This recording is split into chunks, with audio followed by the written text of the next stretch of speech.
Hi, my name is Dave Bode for Tuts Plus, and thanks so much for checking out this course. If you're a photographer and you want to know more about lenses, this is the course for you. You're going to start by learning about focal length and field of view, because this is the most important aspect of any lens system. Next, you're going to learn about aperture. You're going to find out what aperture does and the two main areas that aperture affects: depth of field and diffraction. Next, you're going to learn about what makes a good lens by taking a look at a bad lens. There, you're going to learn about things like blurring, loss of contrast, chromatic aberration, barrel and pin cushion distortion, and more. You're going to learn about special lens features, things like image stabilization, optical glass coatings, and special focusing motors. Then you're going to learn about several different specific classes of lenses, things like the standard zoom lens, a wide-angle zoom lens, medium telephoto zoom lenses, and telephoto zoom lenses. You're going to learn about super zoom lenses and why these are probably the ultimate travel lens. Then we're going to talk about prime lenses and discuss the pros and cons of using a prime lens. Then you're going to learn about one of my most favorite specialty prime lenses, a fisheye lens. You're also going to learn a little bit about macro photography by checking out some lenses that have a macro feature. And you're going to learn how we can take an ordinary lens and add an extension tube and turn that into a macro lens. Finally, we're going to be taking a look at a few examples of how we can use focal length and field of view combined with perspective to change the composition of our shots. We're going to start by taking a look at how focal length and field of view has an effect on the human face. And we're going to check out what that looks like over a wide range of focal lengths. Then we're going to apply that same concept to shooting objects outside, where we have a little bit more room to be able to move around and recompose our images. Throughout the entire course, we're going to be looking at different example photos for each one of those lens types, so you can get an idea of what those lenses are best suited for. We're going to cover a tremendous amount in this course. We're going to see how to create some really fantastic looking images and hopefully have some fun along the way. With that said, you're ready to get started, so make sure you check out the very next lesson where you're going to learn about focal length and field of view. The basic description of a photographic lens is focal length, because this determines how much of the world in front of your camera you will be able to fit on your image sensor. In other words, how much will you be able to see through the eyes of your camera? In this lesson, you're going to learn what focal length is and how focal length and field of view are related. The first thing to sort out is what focal length actually is. Despite what you may have previously thought, focal length is not a description of how long or short a lens is physically. Focal length is the distance in millimeters from the optical center of the lens to your camera's image sensor when the lens is focused at infinity. The optical center is the point where all light rays intersect inside the lens. Unless you're going to pursue a career in optics, we really don't have to go too much further than this, because it's more important to understand how focal length relates to what you see. The focal length of a lens determines its angle of view, or field of view, and thus how much the subject will be magnified or reduced for a given photographic position. A shorter focal length results in a wider field of view. A longer focal length results in a more narrow field of view. This is one of the most important things to understand about lenses, because the focal length of a lens is telling you how much of the world you will be able to see from your current position. For example, if you're standing here and you're trying to shoot a building with a 50mm lens, you would get this much of it in your frame. In order to get more of the building in your shot, you basically have three choices. You can stand in the same spot and shoot multiple images and then stitch them together in Photoshop, stand in the same spot and use a shorter focal length, like 18mm, or use the same 50mm lens and move way back to get the building in your shot. What this example shows is that one focal length is not good for all situations. What if we couldn't move back? Then we would have to rely on the stitched method, but we do have options. In this example, we were using a fixed focal length lens, which is called a prime lens. Most photographers will start out with a zoom lens, which is essentially a variable focal length lens. With almost any interchangeable lens camera system, you can get a fantastic range of focal lengths in lenses that cover super wide to the very, very tight. Later in this course, we are going to explore how focal length affects composition and how it affects people's faces. For now, we need to talk about sensor size. Somewhere along the line, you may have heard the term crop sensor or digital photo lens. First, let's talk about crop sensor. Digital photo cameras have sensors that record the images projected by the lens, and sensors are not all the same size. The quote-unquote standard is full frame, which is the 35mm film equivalent. If your camera has a sensor that's smaller than full frame, which most of the cameras in the world are, then it's a crop sensor. There are three major categories that camera sensors fall into: full frame, APS-C, and micro four thirds. There are more sizes than this, but these are the most popular. Camera makers have different names for these sizes. Nikon calls the full frame format FX, while Sony and Canon call this full frame. Sony and Canon use APS-C to describe the sensors that use the APS-C format, while Nikon calls this format DX. Finally, micro four thirds is pretty much called micro four thirds by everyone. The word crop is a reference to what happens when you stick a lens on these cameras. If we put a 50mm lens on a full frame camera, we would get an image that looks something like this. If we put that same 50mm lens on a camera with a smaller sensor, like an APS-C size, we would get a different image that looks something like this. If we put that lens on a micro four thirds camera, it's going to look like this. The lens is the same on all cameras, but the images look different. What happens is that a lens acts like a projector. Light from the world in front of the lens is projected and brought into focus on the image sensor. On a full frame camera, it looks like this, but an APS-C sensor is smaller, so it looks like this. Essentially, we are seeing less of the projected image. A micro four thirds camera is even smaller than APS-C, so it sees even less of the projected image. The effect is that the smaller sensors are cropping compared to the full frame sensor. This doesn't mean that the photos will be smaller, because these smaller sensors may have the same or more pixels. Because they are only seeing the center portion of the projected image, they are seeing less of the world. This means that in order to get a shot that is comparable on a camera with a smaller sensor, we have to use a shorter focal length lens, or move back farther to get the same composition. Now, at some point, someone may have told you that a 50mm lens on your APS-C Canon camera is really an 80mm lens. This is sometimes referred to as equivalent focal length, but it should be called equivalent field of view. The reason is a 50mm lens did not change its focal length once you mounted it on a different camera. What changes is the crop and the equivalent field of view. So, a 50mm lens on a Canon APS-C sized sensor is similar to an 80mm lens's field of view on a full frame camera. This is also referred to as a field of view crop factor. APS-C has a crop factor of 1.6x for Canon cameras and 1.5x for Nikon cameras. Micro four thirds has a 2x crop. A 50mm lens on a micro four thirds camera would have a similar field of view to a 100mm lens on a full frame camera. Unfortunately, if you have not spent time shooting on a full frame or film camera, this is all rather meaningless.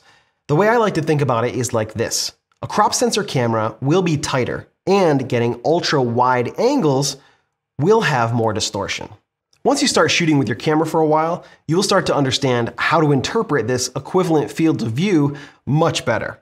For now, just remember that a lower focal length means wider, and a higher focal length means tighter or more narrow. When you're looking at lenses, you might see a term like digital lens or designed for digital cameras. Canon calls this EFS, and Nikon calls this DX, and other lens makers have different names for this as well. These lenses are designed for smaller APS-C cameras. This enables them to be made smaller and lighter, containing less glass, and be less expensive. Some of these lenses, like this Canon EFS lens, cannot be mounted on a full-frame camera because of this rear lens element that protrudes out of the back of the lens. Even though the Canon mounts are the same, this rear lens element would hit the mirror on a full-frame camera, and that would not be good. This is not true of all lenses. For example, this lens right here, made by Tokina, was designed for digital cameras, but it does not have a rear lens protrusion. So this will actually fit on a full-frame camera. However, because these quote-unquote digital lenses are designed to cover a smaller image sensor, sometimes they won't fill a full-frame sensor, which means that even though you can fit this on a full-frame camera, specifically a Canon full-frame camera, the projected image from this lens would not cover the sensor, which means that you'd get black along the edges. It would project kind of a circle right in the center of it. Now, in some zoom lenses, some parts of the focal range will actually cover a full-frame sensor. For example, on this lens right here, I believe once you get past around 14 millimeters, it will cover a full-frame image sensor. But at its very widest, which is 11 millimeters, this lens won't. And you basically have a circle right in the center of your full-frame imager. We will explore focal length and how it affects images and composition later in this course. For now, you're ready to move on to the next section, where you're going to learn about aperture. Another one of those confusing numbers on lenses is aperture. In this lesson, you will learn what aperture is and how it affects the image. You'll also learn the difference between constant and variable wide aperture lenses and what this is going to look like in your shots. Aperture is a hole or opening through which light travels. In photography lenses, the aperture is usually specified as an f number, and a lens typically has a set of marked f-stops that the f number can be set to. A lower f number is a larger opening, and a higher f number is a smaller opening. The larger opening lets in more light, and the smaller opening lets in less light. The photography term 1 f-stop corresponds to a light intensity change factor of 2. For example, if we set a lens to f4, we will get a certain amount of light that enters our camera. If we change the aperture to f2.8, we will have effectively doubled the light we are allowing to reach the image sensor. If we change this again to f2, we are doubling the amount of light again. Compared to when we first had the aperture set to f4, we are now letting in 4 times as much light. The largest f-stop a lens can be set to is called its maximum aperture. This will vary from lens to lens. Generally, more expensive lenses have a larger maximum aperture. So the most basic thing we need to know about aperture is that it controls the amount of light that is let into our camera. Sometimes more light is referred to as faster. For example, if we adjust our aperture from f4 to f2.8, you might say that we are using a faster aperture. Or if your lens's maximum aperture is f2.8 and you are not getting the correct exposure, you might say, I need to get a faster lens. Fast is referring to the shutter speed. If we are maxed out on sensor gain, or ISO, we can get a good exposure with a smaller aperture by using a longer or slower exposure time, or shutter speed. The problem is that slower exposure times don't work for a lot of situations because they will result in motion blur. By using a faster lens that has a larger maximum aperture, we are going to let more light into the camera, and thus we will be able to use a faster shutter speed or exposure time. Let's look at an example. All right, in this example, we're going to check out what difference a quote-unquote fast lens can make in terms of stopping motion and why it's called a fast lens. So we're looking at a little scene here. This is the back of my camera, so you can see what kind of camera settings that I'm using. And then off in the distance there, you can see something moving. Now that is my automatic motorized camera slider that I built myself. Thank you very much.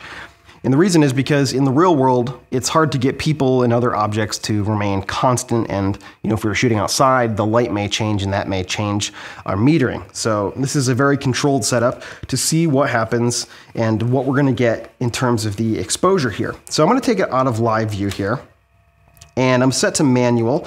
My ISO is currently set to 3200, which is pretty high. It's not as high as it can go on this camera, but it's as high as we're gonna go for this example. And the reason is because we're gonna kind of use what you might consider the highest ISO on your camera. And we're just gonna pretend that 3200 is the highest acceptable ISO on this camera. I'm set to f4.5, which is the highest that this lens can go because I have a super zoom lens on this camera. It's an 18 to 270 millimeter f3.5 to 6.3, and it's currently set to 50 millimeters. And I'm also in evaluative metering, which is what that little icon means right there. And so when I meter this, right now it says I'm just a hair under. So it's telling me 1/10 of a second here is going to get, well, maybe 1/13 of a second is going to be the right exposure. All right, so I'm gonna take the photo and we're gonna check out what this looks like here. Have it set the 2-second timer. And if we take a look at this photo, you're gonna see that there is motion blur because 1/10 of a second at 50 millimeters is not enough to stop the motion of that camera slider. And if this were the best ISO, if this were the highest ISO that you could use on your camera without, being ridiculously noisy, or maybe your camera just has an ISO limit of 3200, then this would be a problem. Now, this camera can go up to ISO 12,800, but that's crazy, crazy noisy. So in this particular case, it would be better to use a quote unquote faster lens because it's going to give us a better maximum aperture, and therefore we're gonna be able to get a better shutter speed out of this. So let me change lenses and let's check out what that looks like. All right, I've just changed lenses and I put on here my nifty 50 Canon 50 millimeter prime lens, and it has a maximum aperture of f1.8. So I can take this and I can roll it up to f1.8. And now when I half press the shutter button, it's going to be 2 stops overexposed. So now what I can do is I can make the shutter speed a little bit faster here. And I'm gonna be able to get, well, it says 160 is like 1/3 underexposed. 1/50th of a second looks like it's just about there. So I'm gonna take this shot at 1/50th of a second. And when we look at the exposure, what we're gonna see is the motion blur is a lot better. Now it's not perfect, right? We could probably go to maybe 1/60th of a second. That might help tighten it up just a hair. There is a tiny bit of motion blur, but you can see that that is gonna be a lot more usable.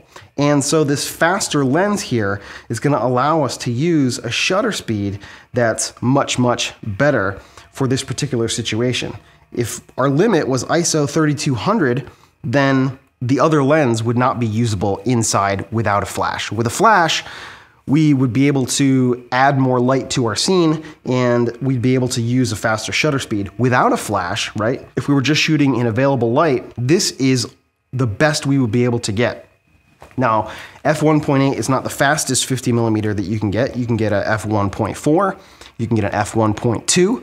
Lenses, 50 millimeter lenses that are f1.2 are above $1,000, and you can get a manual focus only lens that is f.95, I believe, which is even faster. That's gonna definitely be fast enough to stop the motion, at least this motion here in this example. But you can see how this very inexpensive $100 prime here gives us a nice bump. It's over 2 full stops better. From f4 to f2.8 is 1 stop, f2.8 to f2 is 2 full stops, and this is 1.8, so that's like 2 and I think 1/3 maybe.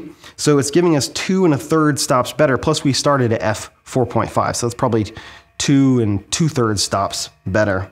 We can really get something that's a lot nicer with a faster lens. A faster lens makes a huge difference when you're shooting inside or anytime that the light is low. Usually that's gonna be when you're inside, but I suppose it could be when you're outside in the moonlight, and that would make a difference there as well. But primarily you'll find the biggest benefit for fast lenses inside when you're not using a flash.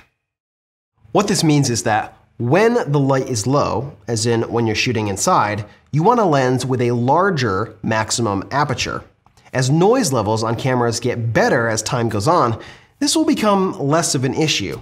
For now, getting a lens with a fast aperture will result in cleaner, sharper images in low light. So what's considered fast? For a zoom lens, it's f2.8, and for a prime lens, It's f2.8 and above, like f2, 1.8, 1.4, 1.2, and even 0.9. We'll talk more about zooms and primes later in this course. Aperture has a few side effects that we need to talk about, such as depth of field and diffraction. Depth of field, sometimes abbreviated as DOF, is the distance between the nearest and the farthest objects in a scene that appear acceptably sharp in an image. Another way to think about this is the area in front and behind the point of focus that appears to be in focus. Depth of field is a rather complex topic, and if you want more information, you can check out a fantastic course that I put together called Mastering Depth of Field and Exposure, right here on Tuts Plus. For now, we are just going to think about depth of field as the part of our scene that is sharply in focus. Aperture controls depth of field, and it works like this. A larger aperture, or lower number, has a shorter depth of field, and a smaller aperture, or larger number, has a longer depth of field. This is important because this is an area that you will want to control. If you are outside and you need a lot of depth of field, you're going to use a smaller aperture, like f11, f16, f20, maybe even f22. If you are shooting a portrait, you might want to use a shorter depth of field to isolate your subject, maybe something like f4 or f2.8.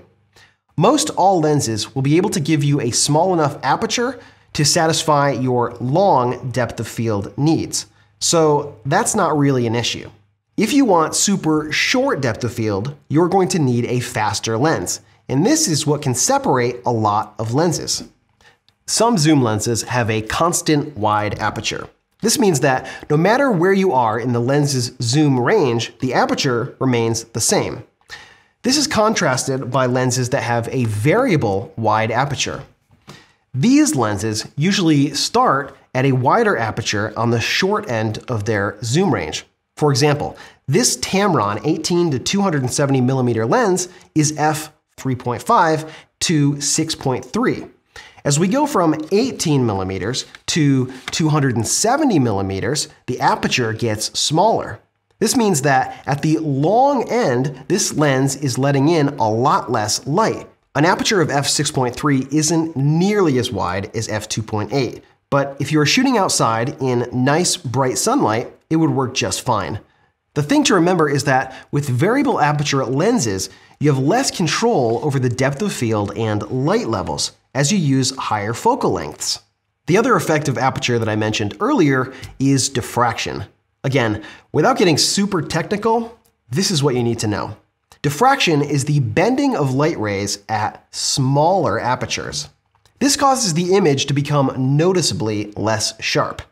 This is sort of an odd thing because usually lenses become more sharp as you use smaller apertures. But diffraction is not an on-off switch. It's a gradual effect. Diffraction is also limited by sensor size and not lenses. On a full-frame sensor, you would be able to use apertures down to f22 without seeing diffraction start to degrade the image. On an APS-C and Micro Four Thirds cameras, the limit is around f11, which is 2 full stops higher than full frame. This doesn't mean that you can't shoot at f22 on these smaller sensors. You can, but it will be a softer image. If you wanted to reduce the light coming into the lens on a crop sensor camera without losing detail, you could use the smallest aperture before you start to see diffraction, and then pop on an ND filter to cut a few more stops. Again, the main thing to understand about aperture is that it controls the amount of light and conversely, the depth of field. As you move throughout this course, you're going to see examples of fast primes and zoom lenses with variable apertures. For now, you're ready to move on to the next lesson, where you will learn about what a good lens is by checking out what a bad lens looks like. If you look around at all at photo lenses, you will see a vast difference in the prices. Generally, more expensive lenses are better, but why? The easiest way to explain this is to look at what a bad lens looks like, because a good lens is a lens that does not exhibit the characteristics of a bad lens. Lenses are only good compared to other lenses. In this lesson, you will learn about blurring, loss of contrast, chromatic aberration, vignetting, and distortion by taking a look at some crappy lenses. First up, let's look at blurring. In photography, we want to capture as much detail as we can. If we want to selectively blur our image in post-production, we can, but it makes sense to start with something sharp. Blurring in lenses is not the part of the image that is out of focus. It's either motion blur or a lack of sharpness from the lens. Let's take a look. For this example, we're going to be taking a look at two photos that I took at about 18 millimeters. I'll show you the properties here, right there, 18 millimeters. And they're obviously of a brick wall. And I chose to do a brick wall because it's flat and it has a lot of detail in it. If you're looking at this photo like this, you're kind of seeing the entire thing, and it doesn't really look too bad. You're not seeing blurring. But if you are a pixel peeper, which means you like to look at things at a 1-to-1 pixel ratio, then you're going to see something different. So if I zoom up here, and now we're looking at 100%, in the center, this looks fairly decent. But as I scroll over here, especially to this corner, usually images are the most soft in the corner, so that's what we're going to check out. You're going to see that there's a noticeable drop off in sharpness. Right here, we're still pretty sharp, but right around here, you're saying, looks like someone smeared some jelly on the lens. Now we're going to compare this with this image right here, and we're going to go up and check out what's happening in the corner here. Now, both of these images exhibit blurring, but one of them looks much worse. And the one that looks much worse is the cheap kit lens that came with my very first DSLR. It's a Canon EF-S 18 to 55 millimeter, f3.5 to 5.6, and it's not a very sharp lens. Now, this particular photo was taken at f3.5, and if we check out the other photo here, the other photo was taken at f2.8. So this photo here was taken at f2.8, and you're seeing some blurring, but check out the difference between this photo and this photo. Can you see the difference there? This guy right here goes from, this is looking okay. You can actually see, though, right on the edge of this photo, especially in the corners, that it goes from okay sharpness, if we zoom right up in the center. This is reasonable sharpness, but as you go towards the edge, whoa, this gets way out of control in the blurring department. I mean, that's just bad. But even if we take this image and then we'll go back here and we're gonna just zoom up right on the center of this one, and then we'll go back to this one and we'll zoom right up on the center of this one. Check out the difference between this and this. Now they're not exactly the same because I think I bumped the tripod a little bit, but just look at the difference in sharpness, and this is comparing center sharpness. And on a lens, lenses are usually the sharpest dead center. Okay, so this lens right here is clearly better.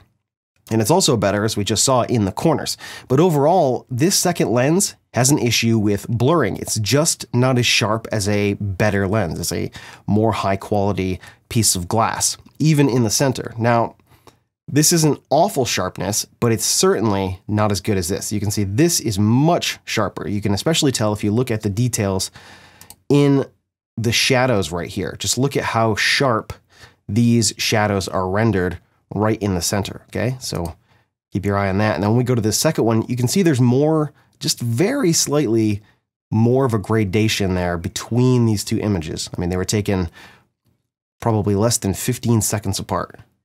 So there's no shift in the lighting. In fact, on this day, there was 0 clouds in the sky. So it's the exact same lighting. There's no softening of the light.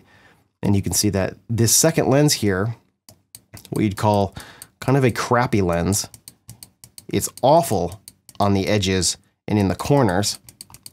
And even the center sharpness is not as good as a more high quality lens. Now this second lens here is a Sigma 17 to 50 millimeter f2.8, so it's a constant aperture lens, and it's showing you sharpness at a more wide open aperture. If we were to look at this photo here, let me just pull this up so you can see, this shot is with that same Sigma lens, but now it's at f3.5. And usually as you stop a lens down, it's going to become sharper. So now they're at the same exact aperture. They're both at f3.5.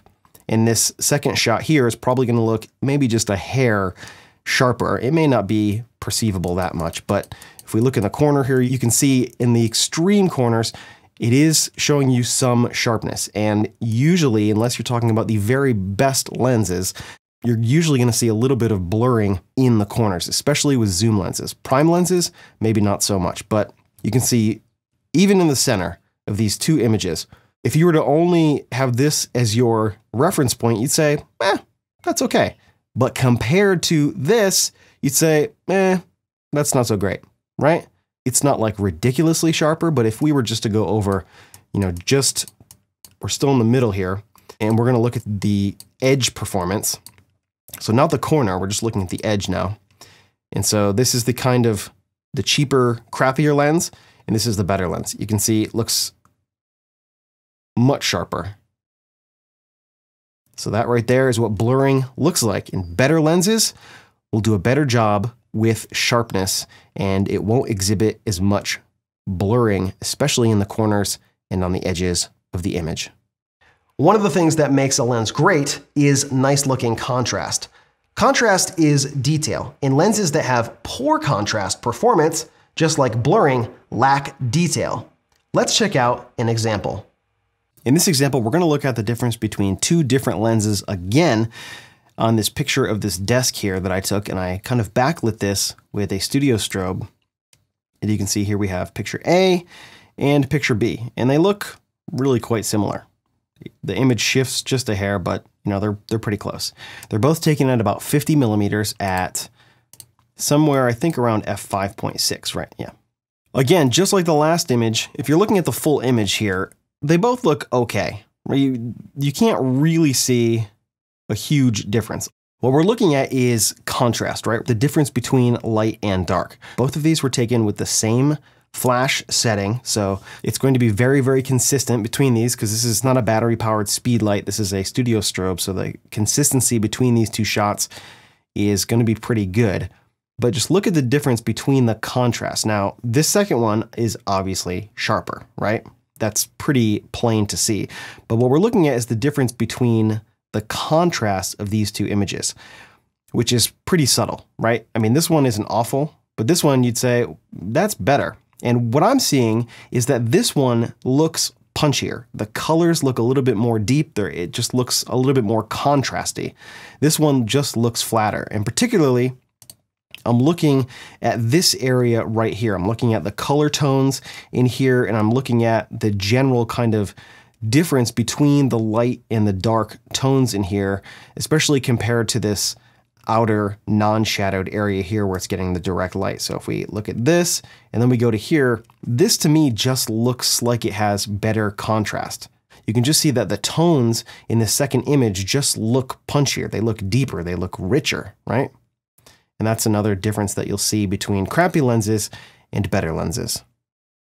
Chromatic aberration is a type of distortion in which there is a failure of a lens to focus all colors to the same convergence point.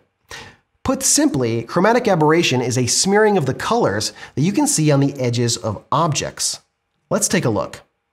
All right, in this example, we're going to look at another pair of images here, and this time we're looking at chromatic aberration. Again, if we're looking at the whole image, chromatic aberration is not going to be a huge deal, right? It's not going to be something that if you post your pictures to Facebook or if someone's looking at a smaller image, a smaller print, chromatic aberration may not be a huge deal. And it can be corrected to some degree in Photoshop, Lightroom, Aperture, something that processes raw images, or even JPEGs for that matter. It can be corrected, but much better to start with an image that has less of it, because as you're going to see in a second, chromatic aberration does affect the image pretty drastically. So what we're going to do here is we're going to punch in to this image. You can see that this image looks pretty good. Now, particularly where we're going to see chromatic aberration is between high contrast points. So on this lens, we are seeing chromatic aberration right here. It's red between this white part and the dark part here. You can see there's a little red haze here.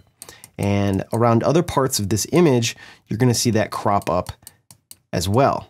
It's not too bad, but you are going to see it. If we're looking in the trees here, between the leaves and the sky, which is very high contrast, we can see a little bit of chromatic aberration. It's very, very subtle, but we can definitely see along this super high contrast edge right here, there is chromatic aberration. Now, let's compare that with this image.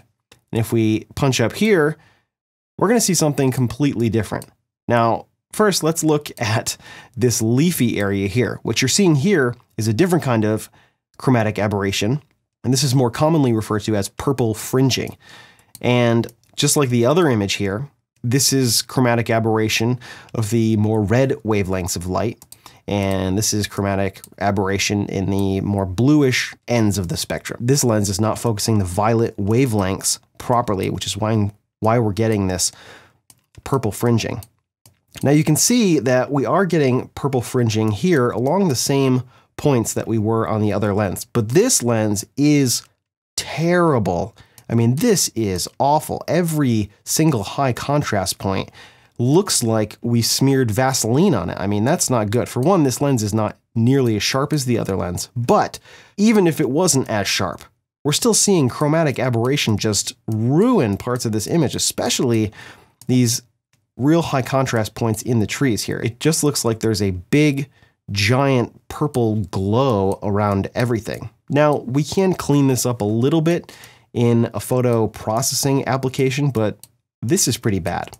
Now, this lens I also got with my very first DSLR. This is a Quantaray 70 to 300 millimeter zoom lens. I believe it's f4.5 to 6.3 or something. This is a Canon 70 to 200 millimeter f2.8 IS. I think that Quantaray lens cost about $160. This Canon lens costs over $2,000. This is a Canon L series lens. That's one of their professional quote unquote lenses. But there's a huge difference in a crappy lens versus a professional lens like this, right? You can just see that's just a huge mess, and that's really not so bad. Big difference there. Higher end lenses use LD or low dispersion glass that contain fluorite. These hybridized glasses have very low levels of optical dispersion, thus resulting in less chromatic aberration. Next, let's look at vignetting. In photography and optics, vignetting is a reduction of the image's brightness or saturation at the periphery compared to the image center.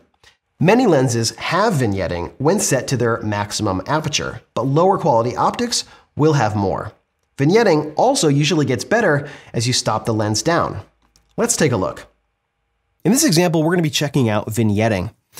Now, I've taken two photos of something very interesting here. It's just a plain white wall, and the white balance was not set properly on my camera, so it actually looks yellow, but that doesn't really matter because what we're going to be looking at is how vignetting on these lenses is affecting our image.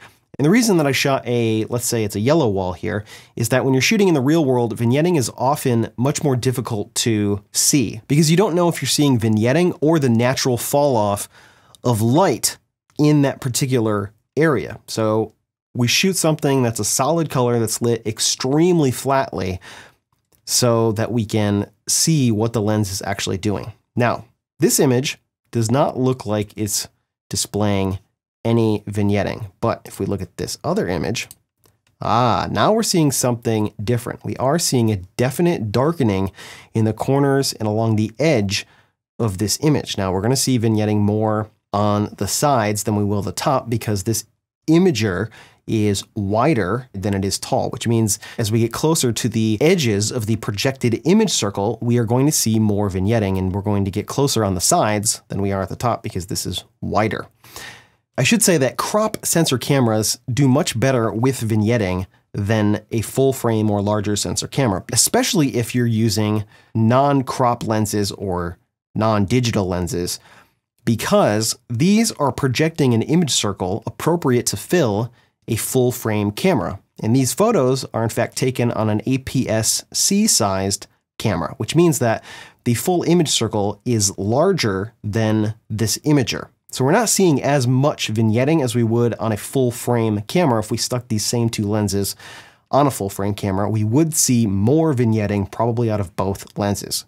especially out of this one, because this is obviously pretty bad. But if you can imagine, as it gets darker here, on a full frame, we just extend this out farther and we'd see more darkening of the image. So it's going to be more prevalent when you're using a larger sensor and a lens that's designed for a larger sensor. Now, if you're using a crop sensor and a digital lens, that means that the image circle is going to be made to just fit that imager on a crop sensor camera, which means you're going to see more vignetting, as opposed to if you used a regular lens, but still on a crop sensor camera, vignetting is something that you will see in lenses. And you can see between these two images, although it's subtle, this one definitely has a darkening on the edges of the image. Distortion is another effect that can be present on many lenses. There are two major types of distortion: barrel and pincushion. In barrel distortion, image magnification decreases with distance from the optical axis, or center. The apparent effect is that of an image which has been mapped around a sphere, or barrel. In a zoom lens, barrel distortion appears in the middle of the lens's focal length range, and is the worst at the wide end of the range. Let's take a look. So let's check out what barrel distortion looks like. We're looking at an image of the brick wall again that we looked at earlier, but this time we're going to be focusing on what's happening to the distortion of this image. Now, sometimes barrel distortion is hard to see until you compare it with a corrected version. Okay, so this is that same image, and this is a photo taken with the Canon EFS 18 to 55 millimeter lens, and this is the corrected distortion version. Okay, so I took this into Adobe RAW camera processor in Photoshop, and I corrected for the lens's distortion based on the automatic settings that it provides from the profile of this lens. And so you can see as we toggle between these two images, this is what barrel distortion looks like. We get this kind of bulge of the image towards the center where it looks like the image is being mapped around a barrel. And that's where the term barrel distortion comes from. Okay, now here's two more examples, all right? This is another lens. This is the Sigma 17 to 50 millimeter lens, and this is the original non-corrected version, and this is the corrected version, okay? And you can see as we go from this image to this image right here, this is the Canon, this is the Sigma, all right, Canon, Sigma, that the barrel distortion is much more pronounced on the cheaper Canon lens. Now that may be partially due to the fact that the Canon lens is a little bit more of a variable focal length lens. So that's 18 to 55 millimeters, where this is 17 to 50 millimeters. Okay, so it's a little bit more telephoto. And as lenses have more of a telephoto range, the more zoom range you have in a lens, the more distortion you can expect at the long and short end of the focal length. So that is probably why this lens, here we're looking at the non-corrected version again, looks a little bit better than this right here. We're seeing much more distortion. And the less correction that has to be made, the better the result will be, because you'll get less stretching of the image, and that's going to look a good bit better. In pincushion distortion, image magnification increases with distance from the optical axis, or center. The visible effect is that lines that do not go through the center of the image are bowed inward toward the center of the image, like a pincushion. Let's take a look. In this next series of images, we're going to be looking at pincushion distortion. Pincushion distortion usually occurs at the longer end of the focal range. Okay, so in this particular image, we're looking at the side of a building, and this is shot at 200 millimeters. And this was shot with a Tamron 18 to 270 millimeter lens. So that's a super zoom lens, which we're going to talk more about later in this course. And what we're looking at here is the pincushion distortion. This image here is the no lens correction version. Now, all four of these images have been corrected for their perspective just so I can get them lined up pretty similarly, but this image has not had the lens distortion corrected in it. And so just on the surface here, it's kind of hard to see what's going on, but if we compare this to the corrected version, you can see that there is definitely some pin cushioning going on. Now, the center of the image looks like it's being squinched or squished, and that is the pin cushion distortion. So we get this kind of shrinking towards the center of the optical axis, or basically the center of the image. Now let's compare that to this image right here, which looks a little bit different. This is shot with the Canon 70-200L lens, the IS lens. And this is the non-lens corrected version. And this is the corrected version. You can see the difference between these two is very slight compared to this guy right here, where it looks like there's a little bit more of a pin cushioning happening. Now, there is pin cushioning in both of these, but over here with the Tamron lens, there's a little bit more. A lot of times when you're looking at reviews of lenses, they will talk about how well a lens handles vignetting, chromatic aberration, or distortion. Now that you have a better understanding of what these things look like, you will be better informed when choosing a lens. In the next lesson, you will learn about some special features in lenses, like stabilization, lens coatings, and fast focusing motors.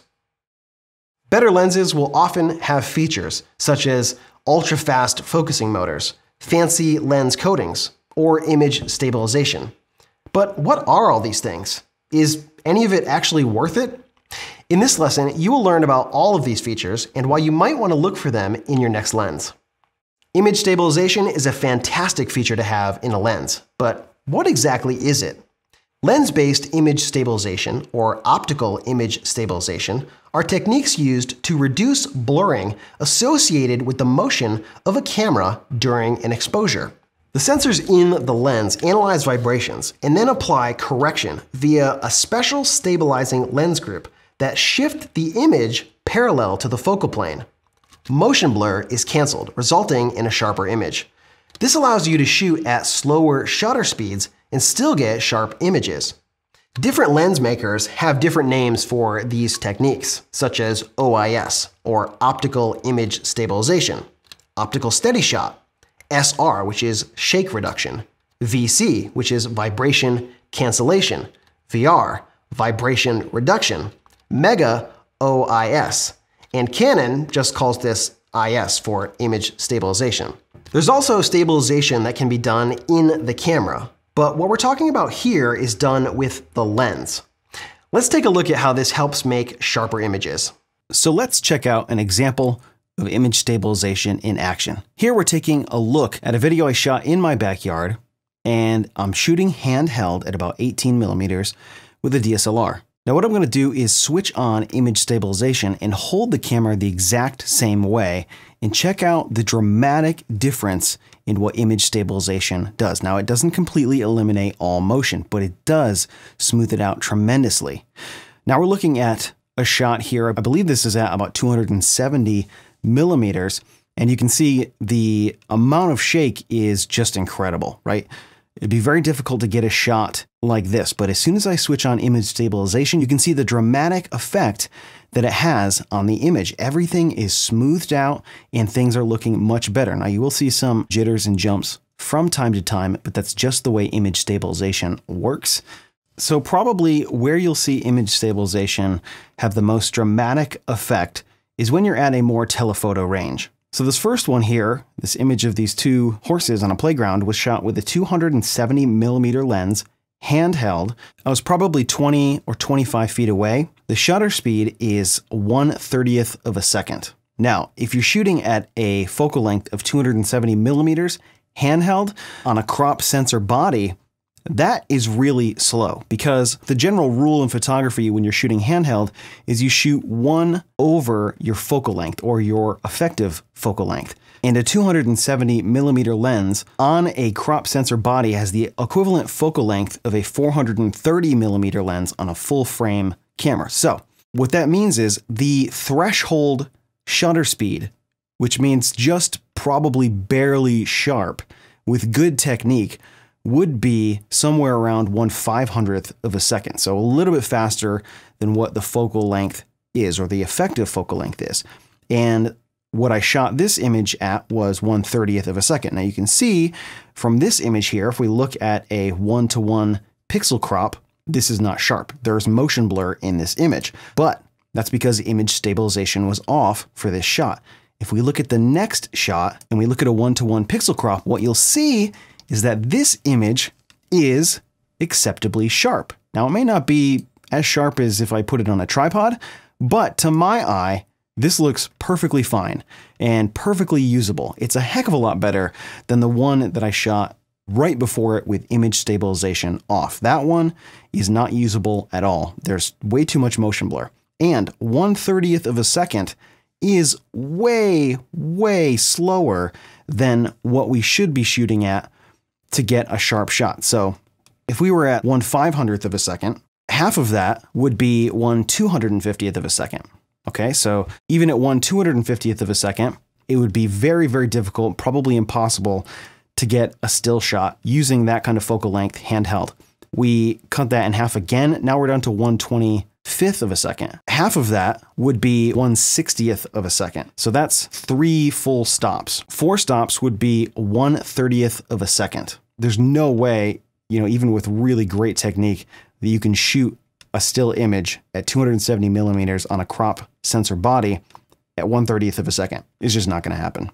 Let's check out a few other ones here. I did another very similar one here. I shot the side of a garbage can. This one I shot at 1/50th of a second. So if you look at the 1-to-1 crop here of this sign, even at 1/50th of a second, at the same focal length, you can see there's definite motion blur there. If you look at the next image where I turned image stabilization on, same exact shutter speed, this is what I would call acceptably sharp. I can't see any signs of camera shake in this image, which to me makes it work. Now, it's not a great image because, well, it's the side of a dumpster, but I thought it would be good to look at because it has some very high contrast. It's a white sign with black lettering on it, which is very easy to see any tiny amounts of motion blur. So you can see what a dramatic effect this has on your images. Now, this won't stop motion because things in motion are not going to be affected by image stabilization. What will be affected is your own camera's movement, especially when you're shooting handheld shots. Lens coatings are treatments applied to the outer surfaces of lens elements to reduce reflections. Reflections occur whenever a ray of light moves from one medium to another, such as when light enters a sheet of glass after traveling through air. Some portion of the light is reflected from the surface. Without coatings, each air-to-glass interface would reflect about 4% of the light that reaches it. The reason this becomes important is because lenses are made up of several glass elements. A complex lens without coatings would have as much as 70% of the light absorbed or scattered before it reached the image sensor. Most lenses these days have multi-coatings at the very least, and better lenses will have nano coatings, which do a better job at reducing reflections. Where you might want to pay attention is when it comes to filters. The cheapest aren't coated at all. Some have a single coating on just one side. The vast majority of even lower-priced filters have single coatings on each side. The very best have multi-coatings or nano coatings on both sides. If you're shooting in, let's say, the direction of the sun and you're using a cheaper filter, you're going to be throwing away a lot of contrast and image quality in your images. So lens coatings and filter coatings especially is something to consider. Finally, let's talk about focusing motors. One of the many acronyms you will see listed on lens models has to do with the focusing motor. You will see SSM for supersonic motor and SAM for smooth autofocus motor in Sony lenses. Tamron uses USD for ultrasonic silent drive and PZD for piezo drive in their lenses. USM stands for ultrasonic motor, and these are found in some Canon lenses. SWM is silent wave motor, and AFS is autofocus silent, and these are found on Nikon or Nikkor lenses. SDM is Pentax's supersonic drive motor. HSM is Sigma's hypersonic motor. IF stands for internal focusing and is found on many lenses from many manufacturers. These lenses are constructed so they don't change in length as the lens is focused. It also means that the front lens element doesn't rotate, which can help with the use of some attachments like a petal-shaped lens hood and polarizing filters. The main point here is to distinguish these fast focusing lenses to the older servo-style focusing mechanisms. These older focusing motors are easy to spot as they make a good deal of noise and are somewhat slow. You can still find these older style focusing systems used on lenses that are still being made and sold today. Having a lens that focuses super fast is a fantastic feature when you are shooting moving targets or anything dynamic. Slow focusing systems will not work for these shooting situations. If you are looking for a lens, having one of these ultra-fast focusing systems is a definite advantage. Now that we've covered the major special features that you will find on lenses, you are ready to move on to the next chapter in this course, where you are going to learn all about zoom lenses. The standard zoom lens is a great lens to have for situations where you need flexibility and quality. In this lesson, you will learn why it's called a standard zoom, and you will see examples of what you can get with a standard zoom lens. A standard zoom lens is a lens that covers the normal focal length and offers a wider and a narrower field of view. In photography and cinematography, a normal lens, or a lens that has a normal focal length, is a lens that reproduces a field of view that renders objects roughly the same size as they appear to you in real life. So, for example, I'm sitting here, and off in the distance here is a piano. When I'm looking at the piano, it's a certain size, right? It's like this big. Now, if I put a quote-unquote normal lens on my camera, when I hold the camera up to my face, the size of the piano is not going to change. So it's going to look through the eyes of the camera, or if you're looking at the back of the screen, about the same size as it does in real life. This is in contrast to a shorter focal length lens, which would make the piano look smaller. So in that case, when I held the camera up to my face, the size of the piano would be smaller because we were looking at a wider field of view. Or if we were using a longer focal length lens, the size of the piano would be bigger than it looks to me when I'm sitting right here. So a normal focal length lens is a lens that has a field of view that makes objects look about the same size as they do in real life. That's pretty much all there is to it. So for a full frame camera, this would be about 50 millimeters.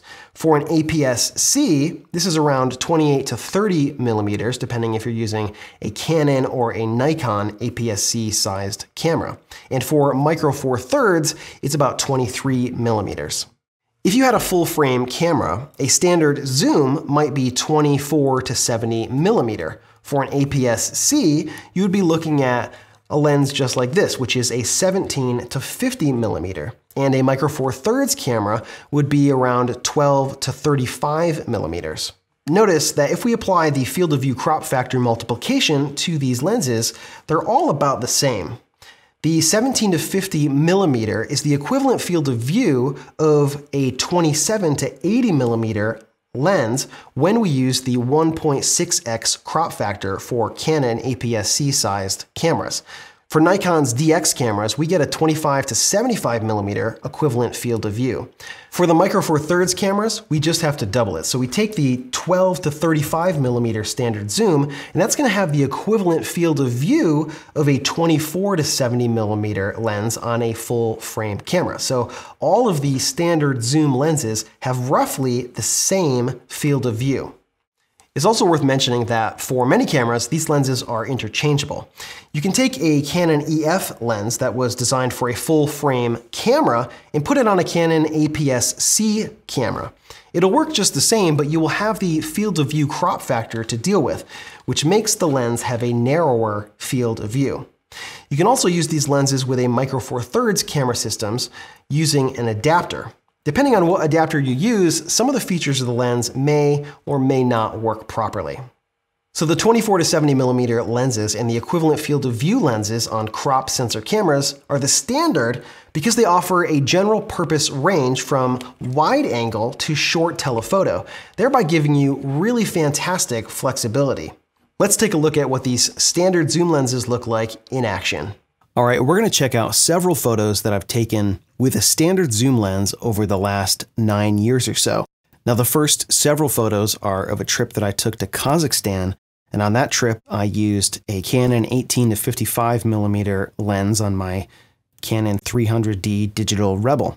And it was a fantastic lens to give me a variety of shots because it covered pretty wide angle stuff to a little bit tighter. It was a great lens to have outside, and even though it's not a fantastic lens, it proved to be pretty nice for this particular trip, especially, you know, there were a lot of great lens options back then for digital cameras in that focal range, especially for a crop sensor camera. And you can see we got some really awesome wide angle stuff here on the 18mm side.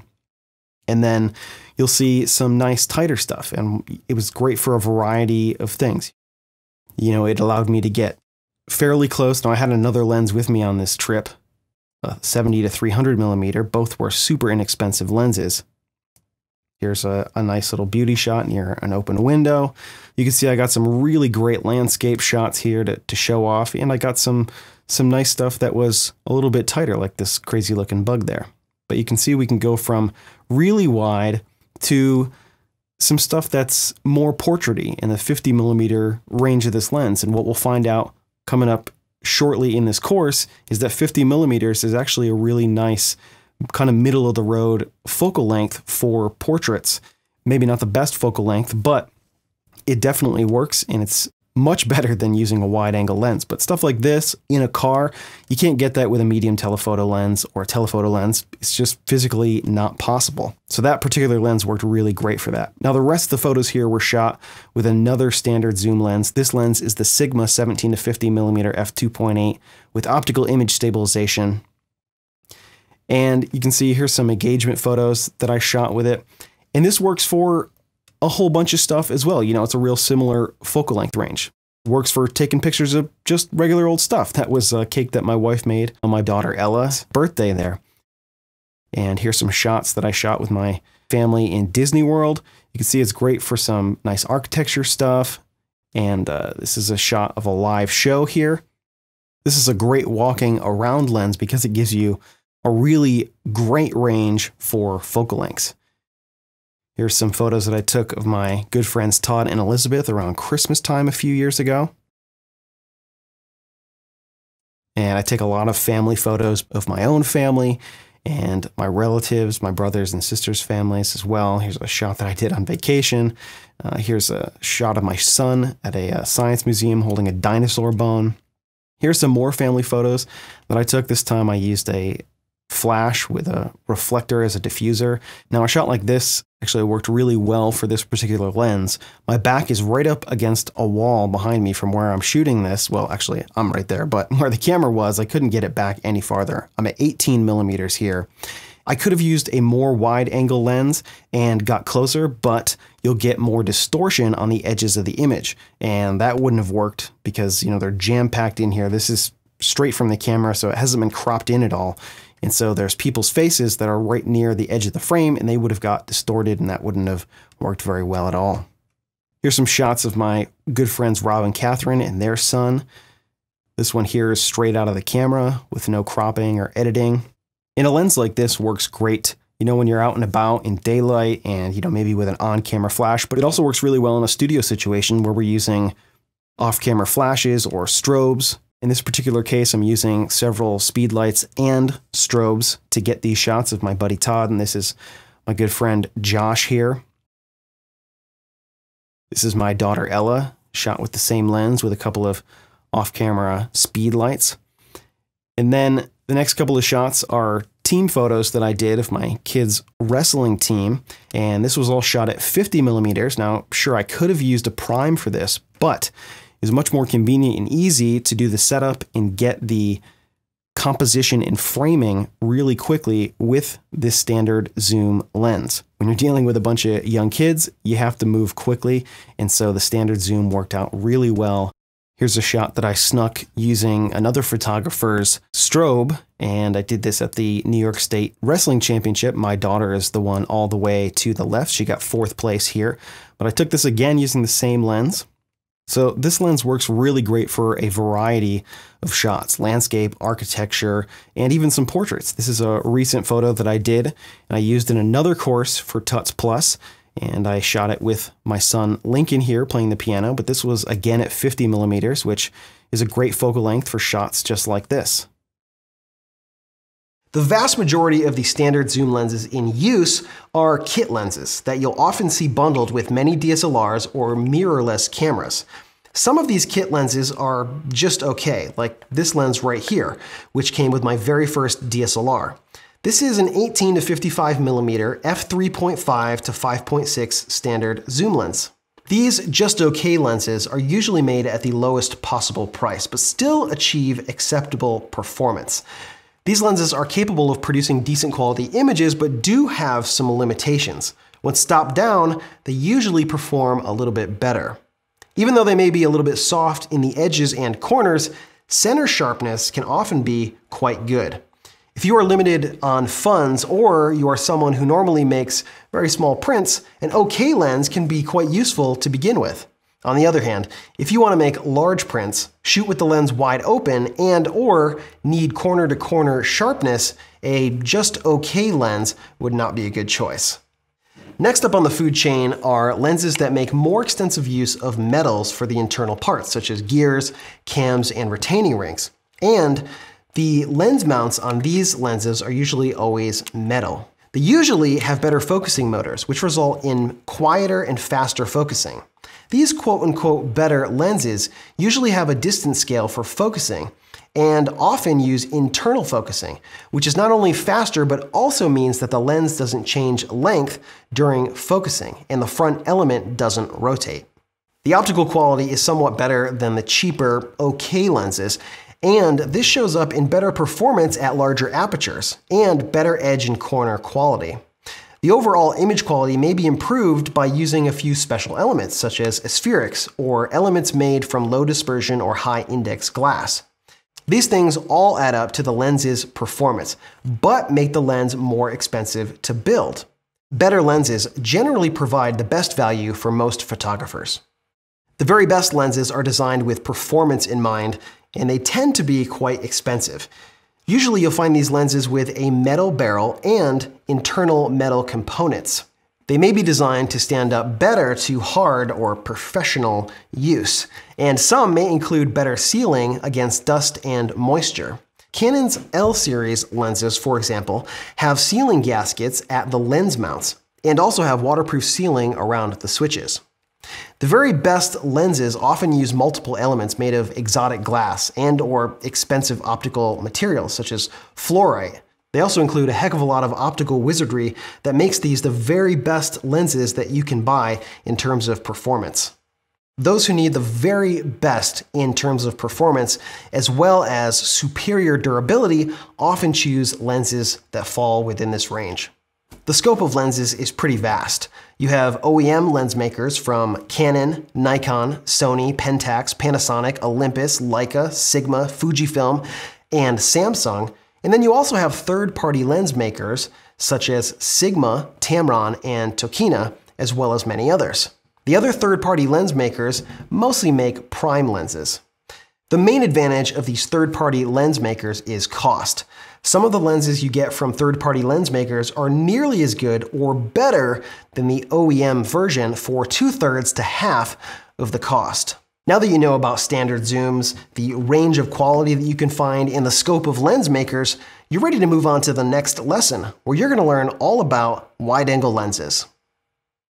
If you need to fit a lot of the world in your shot, you want to have a wide-angle zoom in your bag. In photography, a wide-angle lens refers to a lens whose focal length is substantially smaller than the focal length of a quote-unquote normal lens. This type of lens allows for more of the scene to be included in the image, which is very useful for architectural, interior, and landscape photography, where the photographer may not be able to move farther away to compose the image properly. Another use is when you want to emphasize the difference in size or distance between objects in the foreground and background. Nearby objects appear very large, and objects at even a moderate distance appear to be very small and far away. This exaggeration of relative size can be used to make the foreground objects more prominent and striking while capturing expansive backgrounds. This is something that we'll explore later in this course. Again, depending on your camera's sensor size, you will have some options here. For a full-frame camera, you are looking at somewhere in the neighborhood of a 12 to 24 millimeter lens. For an APS-C, you can get down to 10 to 20 millimeters. And for a micro four thirds camera, you can get down to 7 to 14 millimeters. For APS-C and micro four thirds cameras, about the widest field of view that you can find not including a fisheye lens, is going to be about 114 degrees. For a full frame camera, you can get as wide as 122 degrees. It's worth mentioning that all of the wide-angle focal lengths that I just mentioned are rectilinear lenses. A rectilinear lens creates an image where straight features, such as walls, buildings, or lines, appear to be straight as opposed to being curved. At particularly wide angles, however, the rectilinear perspective will cause objects to appear increasingly stretched and enlarged, especially as they near the edge of the frame. This is different than a fisheye lens, which dramatically distorts everything but has a freakish 180-degree or more field of view. Let's check out what one of these wide-angle zooms looks like in action. All right, in this example, we're gonna have some fun with this ultra-wide zoom lens. This is a Tokina 11 to 16 millimeter f2.8 lens, and on my crop sensor body, this is a Canon 7D. This is a pretty wide-angle lens. Now, it's not the widest you can get, but this is the lens that we're gonna use for this example, and it is pretty wide. So what we're gonna do is we're gonna take advantage of that really cool exaggerated perspective with this lens and get it right down on the ground. And then I'm gonna call my wife in here and we're gonna stand right in front of it and we're just gonna jump in the air. And even though we're gonna be close to the camera, it's gonna look like we're actually farther away because of that exaggerated perspective and that really cool thing that happens when you use an ultra wide angle lens. I'm gonna come over here and set this up here. You can see I have two speed lights here and the sun is actually right over here. You can probably see me squinting a good bit. And we're gonna use that as kind of a backlight, as a hair light. And we're gonna try and expose the sky, which right now does not have any clouds in it. We're gonna try and expose that down to a nice deep blue. To do that, I'm gonna be right at f11 here and 1/250th of a second at ISO 100. So I'm just gonna set this on the ground here, and I'm actually gonna use my tripod here as just as a prop here to prop up the front of the lens because this tripod doesn't go this low. Obviously no tripod goes as low as the ground. I could hang this upside down on this tripod, but it's just gonna be easier just to set it on the ground for a second. So Rachel, can you come on in here for me? And then jump in your position here and I'll get this set up. Just gonna try and get the sun right at the edge of the frame here. Now leveling this shot is gonna be a little bit tricky because it's just kind of sitting on the ground here, but we're gonna give it a shot and see what happens. So I'm gonna put this on 10-second timer. Oops, I'm gonna jump over here. All right, so that's gonna go solid and then we're gonna jump. Ready, jump. That's tricky. All right, let's check out what this looks like here. Your hair's a little... Let's just do another one, just because. Okay, this time come back here. You're gonna jump towards the camera. You ready? You're gonna run and jump. All right. Ready? Go! Jump! You caught me off guard. Try again. Go! Jump! Okay. I look like I'm jumping over you. That was a tremendous amount of fun. Let's check out a few more examples of a wide angle zoom in action. So let me take you through a few more pictures here that I shot with this 11 to 16 millimeter lens. You can see I did a few more jump pictures, and as interesting as you think it might be to watch, this actually was quite difficult to do because I made my kids, my oldest daughter Ella and my next oldest Lincoln, I made them jump about 100 times in front of the camera to get, just a handful of cool shots here. But you can see how cool these look with the exaggerated perspective, especially as they get really close to the lens. This again was the same setup, but this time we had a really nice sky to work with. We did these in a parking lot at about 9:30 at night here. Here are a couple of playground shots that we did using the same lens, and this was really cool because I could get right under him and he still looked pretty far away. A really cool lens to use outside because it gives you just a huge field of view. It's really great for getting big skies in your shot and really getting some distance between objects. And we also used this lens for some light painting, which was very fun to do. Just real basic stuff. At this point, it was pretty close to 10 o'clock at night, so the kids were about ready to go home. And if we were using a lens with a higher focal length, it wouldn't have worked quite as well because we would have had a smaller area to work, but a big wide lens like that made it really easy. Now for interiors, I'd say a wide angle zoom is almost essential because interiors, you just don't have the space to move around, and to capture stuff with a nice wide perspective, you need a really low focal length lens. So all of these were shots of a few local churches in my town. Did some of the stained glass here, and then I got some nice interiors here. These three right here, I just put on a tripod, and I was able to put these together into a pretty nice panoramic with just 3 shots in Photoshop. You can see that coming up right here. Then I moved down the street just a little bit, and I found this really cool old church that was built, I think, in the mid 1800s. It has some really nice stained glass windows. I mean, you know, a lot of times when you're working inside, you don't have a lot of space to work with, especially, you know, you might not have enough room to get back, but also you can't quite position yourself. This shot in particular, I wouldn't have been able to get with a higher focal length lens because I couldn't get it close to the mirror there and still get the same perspective in the background. I took a few shots and made this really cool panoramic with just 3 shots from the back of the church.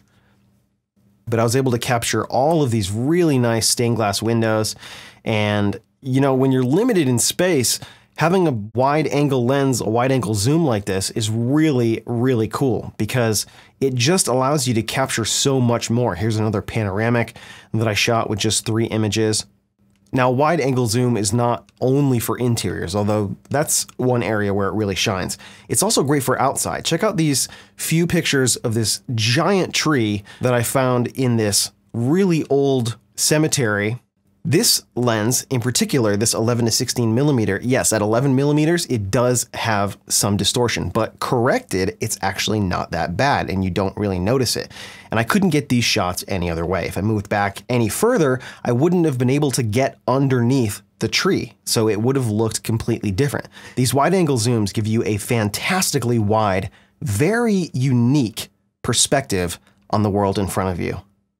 Now that you know all about wide angle zoom lenses, you're ready to move on to the next lesson, where you're going to learn about medium telephoto zooms.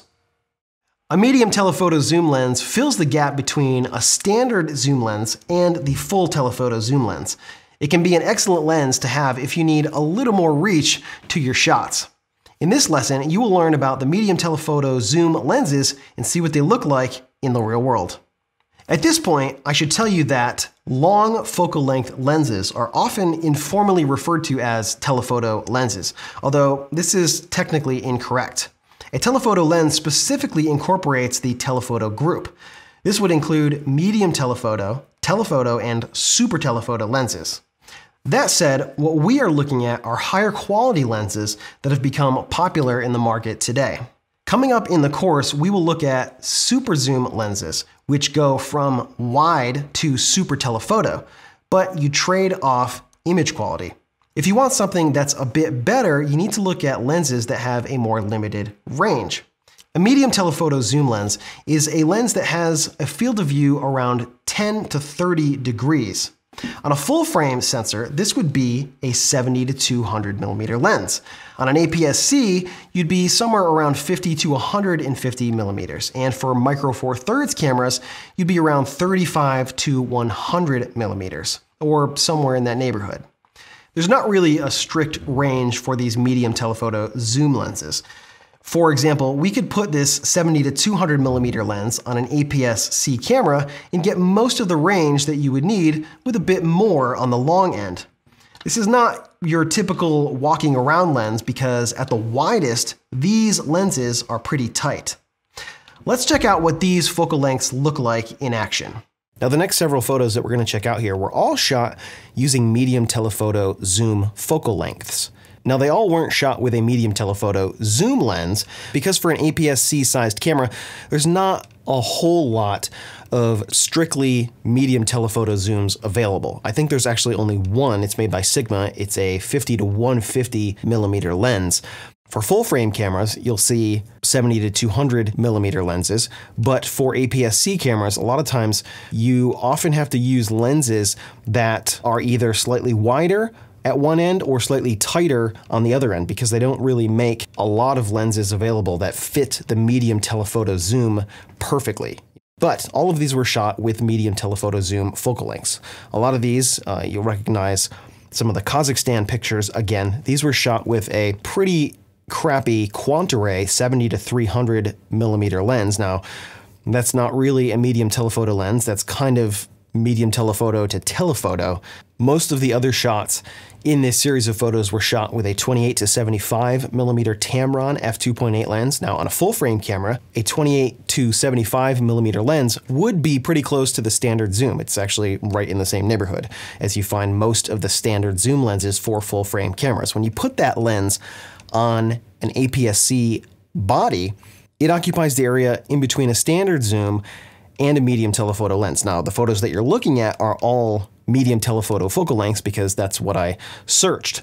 Some of these other photos were taken with the Canon 70 to 200 millimeter f2.8 IS L series lens as well. But again, only the focal lengths that are in between 56 millimeters and about 156 millimeters. So they're all in the medium telephoto range. And one thing that you notice about these photos is none of them are really wide, right? I mean, you can take some landscape photos with them and you can take some photos of buildings with them, but what you're gonna notice is the angle of view in all of these photos is fairly restricted. The ones that look like they're wider, you can tell that they are from far away because there's nothing in the foreground. And if there is something in the foreground, it's going to be fairly out of focus because the focus point in these wider shots is going to be several hundred feet away in some cases. But this medium telephoto range is a great people lens. You can see all the shots of people look nice. Their faces look nice. And that's something that we're going to discover later on in this course. Because the medium telephoto focal length, so on an APS-C camera, that would be 50 to 150, makes people's faces look really fantastic. And we're going to prove that in an upcoming lesson in this course. Now, in this group, you're also going to see some sports type shots. You're going to see some wildlife type shots. Now, a medium telephoto lens is not the typical lens that you think of for wildlife and sports. You think of a telephoto zoom lens for that, something that's got some pretty big numbers associated with it. But that doesn't mean that you can't use a medium telephoto for that because it's all about your distance away from the subject. And for these shots of my kids playing soccer and my kids wrestling and my nieces riding horses, which you'll see later in this set, this type of lens worked out well because of my distance away from them. For the wrestling and the soccer and the wildlife shots, I was pretty close to the animals. I was pretty close to the action. For the horse riding shots, you know, the horses were obviously a little bit further away, but they still fit in that medium telephoto zoom. So to capture more of the action, a medium telephoto zoom works fantastically. All of these photos look a little bit tighter, right? We're not seeing group shots with an expansive background. We're seeing shots with a fairly tight grouping of objects or background elements in these shots because that's what a medium telephoto focal length lens will give you. You can see it looks great for portraits. This is the ultimate portrait lens, this medium telephoto zoom range, but at the very end here, you can see some really fantastic horse riding shots where we're seeing most of the animal and the rider. Now, if we were to use a telephoto zoom, what we'd see is mostly the rider or mostly, you know, the animal's head. It would be much, much tighter, and I don't think they would have worked nearly as well. Now that you have an understanding of medium telephoto zooms, you're ready to move on to the next lesson, where you will learn about telephoto zooms. One of the most enjoyable lenses you'll ever use is a high-quality telephoto lens. These lenses are fantastic for providing isolation of your subject and getting a more narrow field of view. In this lesson, you'll learn about telephoto lenses and see what they look like in action. Telephoto zooms pick up where the medium telephoto leaves off in terms of field of view. We're looking at lenses that will give us a field of view of around 10 degrees and smaller. The reason that there's not a specific number on the low side is because a lot of these lenses pick up from the medium telephoto and go all the way into the super telephoto zoom range, which is close to 4 degrees in smaller field of view. In full frame and APS-C sized cameras, you'll see focal lengths like 150 to 600 millimeter, 200 to 400 millimeter, 70 to 300 millimeter. And Micro Four Thirds, you'll see lenses like 70 to 200 millimeter and even 100 to 300 millimeter. Fixed or wide aperture lenses are very expensive. Most are well over $1,000 US, and some, like the 2 to 400 millimeter, are way up there. The 2 to 400 millimeter from Nikkor is $6,750, and the 2 to 400 millimeter from Canon is $11,800 US, but at least that one comes with a 1.4x extender. The reason that there's such a range of lenses in terms of their focal length is because of the field of view multiplier. A 200 millimeter lens on a full frame camera has a field of view of around 12 degrees, which is more in the medium telephoto zoom range. If you put that lens on an APS-C sensor, now 200 millimeters is about 8 degrees, which is on the longer tele range. 200 millimeters on a Micro Four Thirds camera is closer to 6 degrees field of view. The point is that we're looking for lenses that have higher focal lengths to give us that narrower field of view. Whatever lens you're going to use in this range, you almost certainly want to have image stabilization. The higher the focal length is, the more important this becomes. Image stabilization will not help you stop action, but it will help you to reduce camera shake. For shooting photos of still life or slower moving objects, image stabilization can be your very best friend. These lenses are most associated with sports and wildlife photography. As such, I don't own one of these longer lenses. If I need to shoot a little bit more tele, I would use the long end of this 70 to 200 millimeter on my APS-C camera body. Let's check out what a telephoto zoom lens looks like in action. So the next several images that we're going to be looking at were all shot in the telephoto focal range. Now, they all weren't shot with a telephoto zoom lens because I don't have a specific telephoto zoom lens, but I do have several lenses that cover that area. So all of the shots that you're looking at were shot at around 150 millimeters and above, not much above 300 millimeters. And you can see that I have some wildlife shots in here, and a telephoto zoom you most often associate with wildlife and sports photography. I'm not really a sports guy, but I do have a few nice wildlife shots in here, but it's a good lens for lots of different stuff. Here you can see some mountain shots and a few other nice shots that I found from my trip to Kazakhstan several years ago. If you're shooting outside and you have a lot of light, you can get away with a variable aperture telephoto zoom lens. You're shooting at f6.3, f8, f11, that's all fine. Most of these shots you can see there's still a reasonable amount of depth of field where we're getting some isolation of the subjects, and because all of these are telephoto zooms, you're going to see that in almost every single photo. A super fast lens would obviously be better, but at focal lengths of 300 millimeters, unless you're using a prime lens, you're not going to find a whole lot faster than f4, f5, f5.6. If you use a prime lens, then you can get down to f2.8 and you're going to have a good bit more out of focus areas in front of and behind your subject, which will help to provide more isolation. But a 300 millimeter prime zoom lens is a huge chunk of change, and it's a massive lens. But this is a really fantastic focal range because it provides such a narrow field of view, and it provides really great isolation, not only from your subject to the background, but also the general environment. None of these shots would have been possible with a wider focal length lens because the field of view is just too wide. We'd get more background stuff, we'd get more foreground stuff, we just get more stuff. And the fact is that these type of photos with a telephoto zoom lens give you a tremendous amount of isolation, and they just can't be done with a wider focal length lens. Now here we're looking at several shots that I did of a stage show. My two nieces, my brother's two daughters were in this show, and I was probably sitting maybe 50 rows back, so maybe 100 or 150 feet back. I was using the Canon 70 to 200 f2.8 IS lens. Most of these shots were at 200 millimeters, so that is definitely in the telephoto zoom range, and that worked out really well. Now, could I have used a little bit more on the telephoto end of that lens? Sure, I definitely could have, because I was trying to get, expressions, but also capture a little bit of the surroundings and some other people. But the fact is, unless I was using a prime, that would be very difficult because I was already shooting every single one of these shots at f2.8. ISOs between 800 and 6400. And if I was using a variable aperture telephoto zoom lens, we'd be looking at f5, f5.6 on the longer end. And that would not have worked very well, especially with my camera, the Canon 7D, because that camera will go up to ISO 12,800.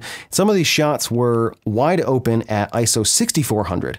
So if I was using f5.6 with a variable aperture lens, we'd be talking about ISOs of 25,600. My camera doesn't even go up that high, but even newer cameras that do have that, that's going to be pretty noisy. Already 6400 is going to be fairly noisy, but 25,000 is going to be crazy noisy. Now we're checking out a few portraits that I shot of my oldest two, Ella and Lincoln. You've seen them before in the course. We're going to be looking at what focal lengths are best for making people's faces look fantastic later in this course. And the more telephoto range does not make people's faces look the best, but depending on how far you are away from them, it can work really well to give some really fantastic isolation against the background.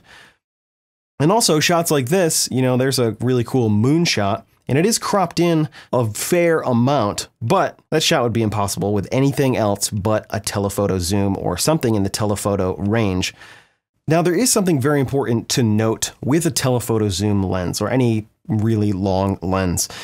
You know, a lot of folks will think that a telephoto zoom lens is really great for being able to capture things that are far off in the distance. And in some respects, they are, because this shot that we're looking at here was captured at about a quarter mile away. The problem is when you're shooting objects that are that far away, which you definitely can, you are going to have other issues that are going to affect the image quality, and those are atmospheric effects, okay? Moisture in the air temperature, the air distortion from heat currents.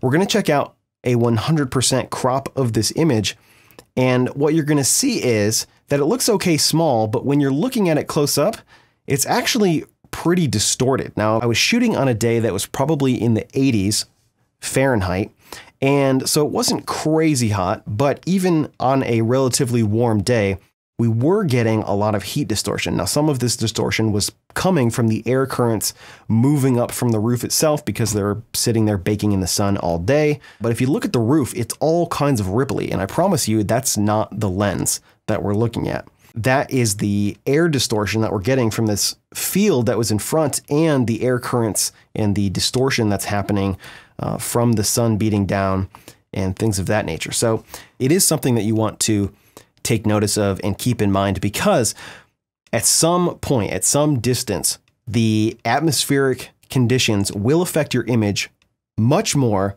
than any kind of deficiencies in the lens itself.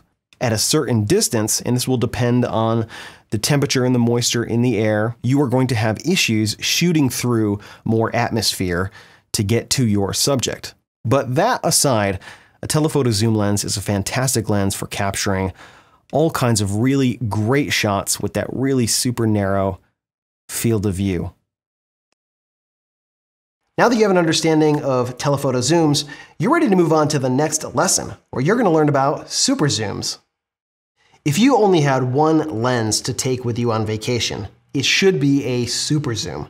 Super zooms have an incredible range from the wider angle to the super telephoto, but they can suffer from image quality issues. In this lesson, you will learn about super zooms and find out what you need to know about using one.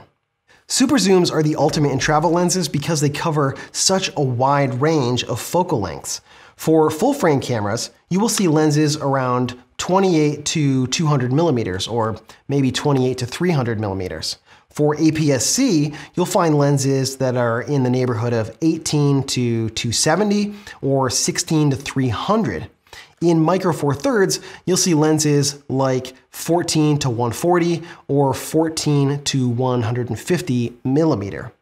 All of these lenses have very similar field of views, which go from fairly wide to telephoto and super telephoto ranges. With this outstanding range comes some serious trade-offs. Most of the long-range zoom lenses have variable wide apertures. Some start with a reasonably fast f2.8 or f3.5 at its widest setting. but by the time it reaches the telephoto range, you're at f5.6 or higher. Long-range zoom lenses may deliver acceptable optical performance for hobbyists and the casual shooter, but it probably will not satisfy advanced users. These optical defects are more prevalent at the longer focal lengths because higher magnification also magnifies the lens's imperfections. That being said, sometimes you don't have space in your bag for several lenses, or perhaps the budget isn't there for lenses to cover the same focal lengths. If this is the case, a super zoom lens might be the right lens for you. Let's check out what a super zoom looks like in action. So the next several images that we're going to be checking out were all shot with a Tamron 18 to 270 millimeter variable aperture image stabilized lens. Now to give you an idea of what this lens is capable of, this is shot on the wide end, and this is shot at 270 millimeters. So you can see that this lens has a ridiculous focal range. So what I did is I went out a couple of days and I only shot with this lens. I got just a bunch of different stuff. Here's some fields and some countryside images. And this lens is really, really great for this. You know, it's not the sharpest lens. It has a variable aperture. It has more distortion because of that ridiculous focal range that it has. It's still a pretty decent lens to have in your kit, especially if you only have one lens to take around with you. It's super convenient and very, very fast to deploy and to start shooting images. We're going to look at a bunch of images that I shot in an old cemetery, and this was a great lens to have. You know, some of the shots I got out and I set up, but a whole lot of these other shots, as I was driving around this 100-acre cemetery, I just shot right out of my car, right out of the driver's side window. You know, if you were going to take one lens with you on a trip, on vacation, this would be the lens that you want to have in your bag. A super zoom lens is a great option. It gives you a tremendous amount of variation in the shots that you can get. And you'll see a few in this series that I changed my position and I changed my focal length on the lens to compose the shot so that it was very similar.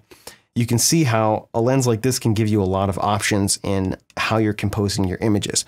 Again, a super zoom lens is not going to be the highest quality optic that you're going to put on the front of your camera. When you're shooting inside, it's going to be more problematic because of the amount of light that's let in your camera because of that variable aperture. None of them are very fast at all. This particular lens starts at f3.5 and it goes down to 6.3 at the super long end.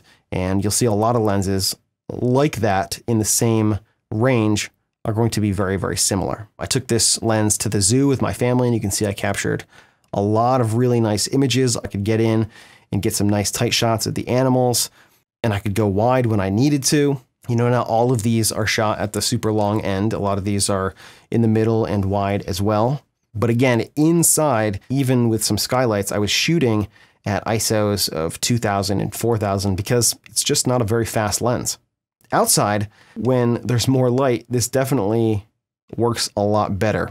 It allows you to get down to f8, which improves the sharpness a good deal, especially when you're at the long end of the lens. Stopping down 1 or 2 stops can really improve the sharpness and the vignetting, but that doesn't mean that you can't get great shots with this type of lens. I find this lens one of the most fun lenses to have because I can travel light, I don't have to carry a lot of kit, and it works for a lot of stuff. I don't mind shooting at higher apertures, f8, f11, even at the more telephoto focal lengths. That does not bother me at all because when you're at, you know, above 200 millimeters, f8, depending on your distance away from your subject, is still going to give you that nice out of focus background that you like. So a super zoom lens gives you just a whole bunch of options, and it's a great all-around lens to have. Now, if you were only going to get one lens, I probably wouldn't recommend a super zoom lens. I would recommend a standard zoom lens because you're going to get something that's faster. You know, you probably should be in the f2.8 neighborhood,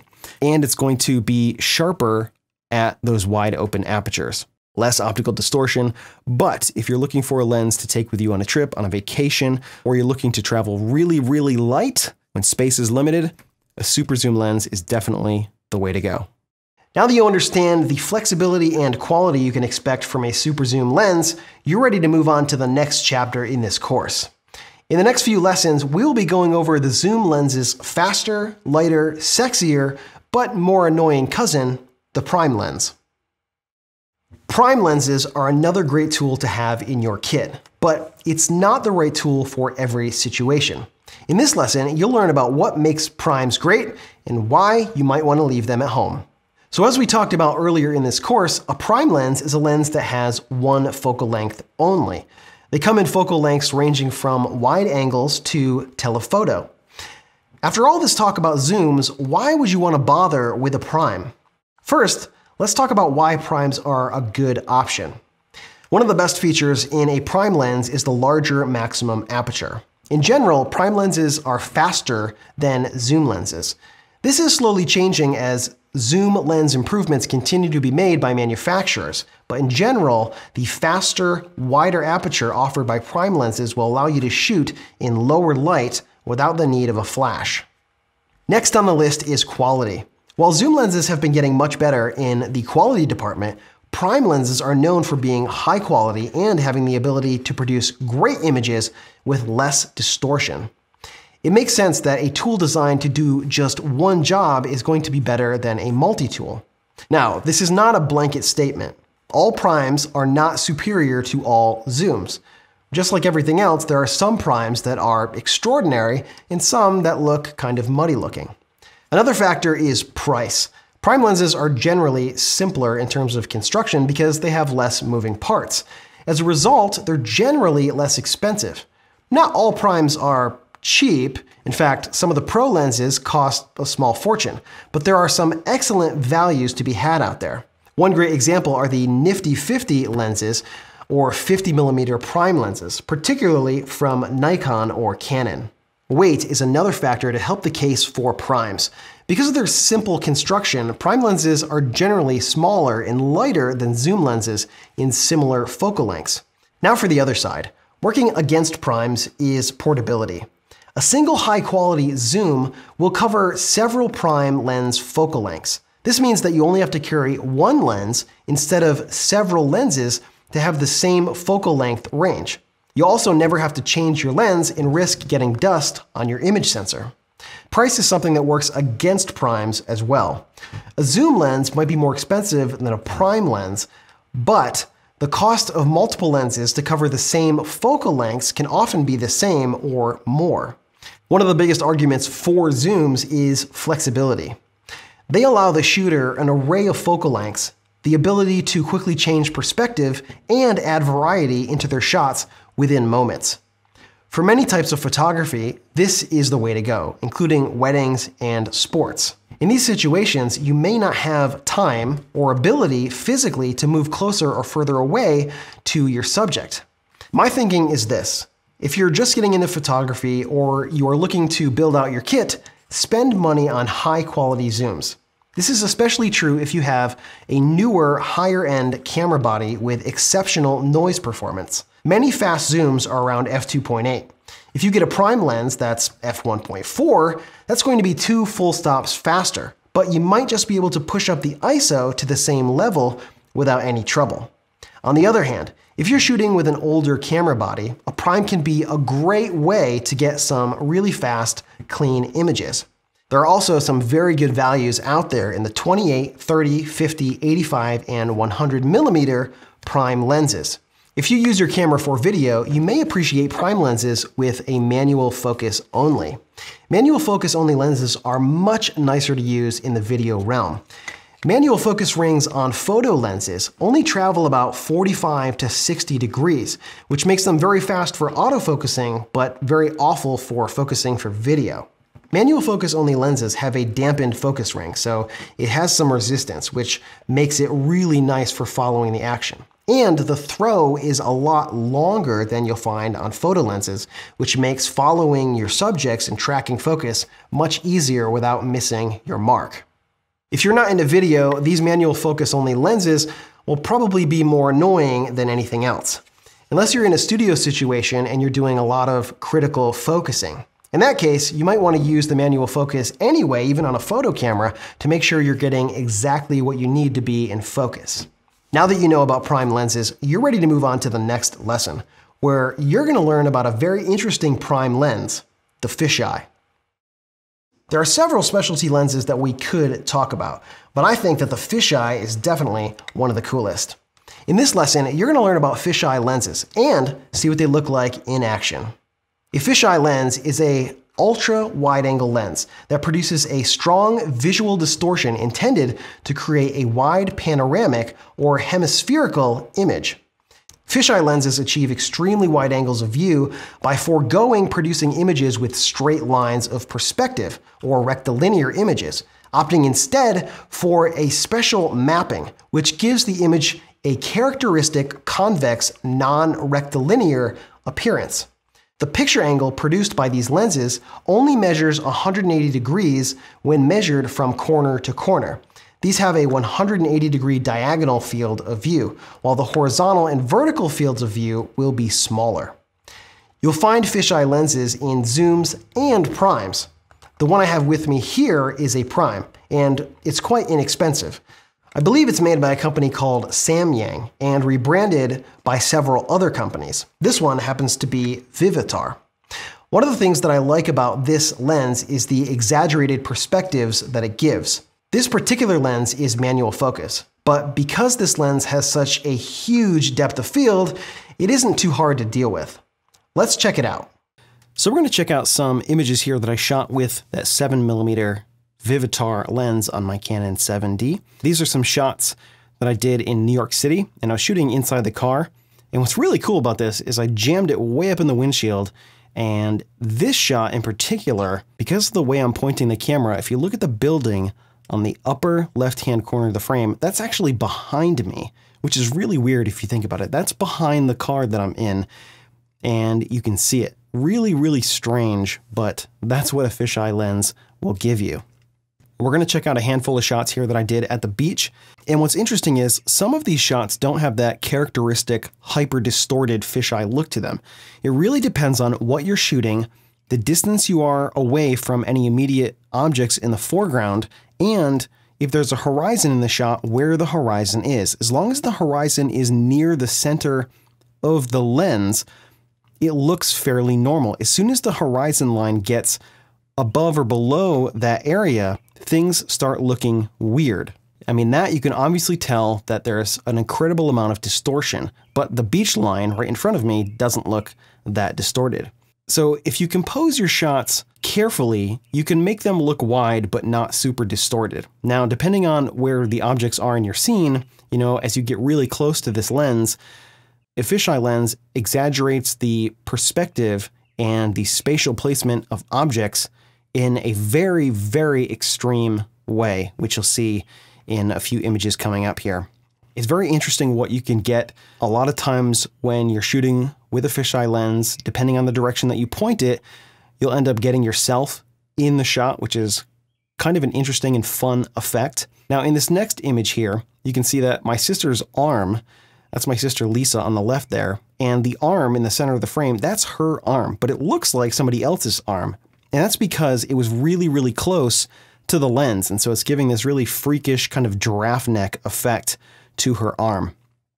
Now in this shot, what I want you to notice here is the size of my daughter Lily's legs, who's sitting on the left there, and the building right behind her, because I'm going to change positions in just a second, and you're going to see a huge shift in the size of her legs, but you won't see a big shift in the size of the background elements or really anything else. Now her legs look more normal. In fact, she looks smaller, but everything else looks kind of the same. And so there's some really cool effects that you can do with this lens, and it's a super fun lens to have and to be able to shoot with. You can see here's a shot of my mom, which does look wide and a little bit distorted, but check out what happens when she's on the edge of the frame. Now things look like a weird alien world.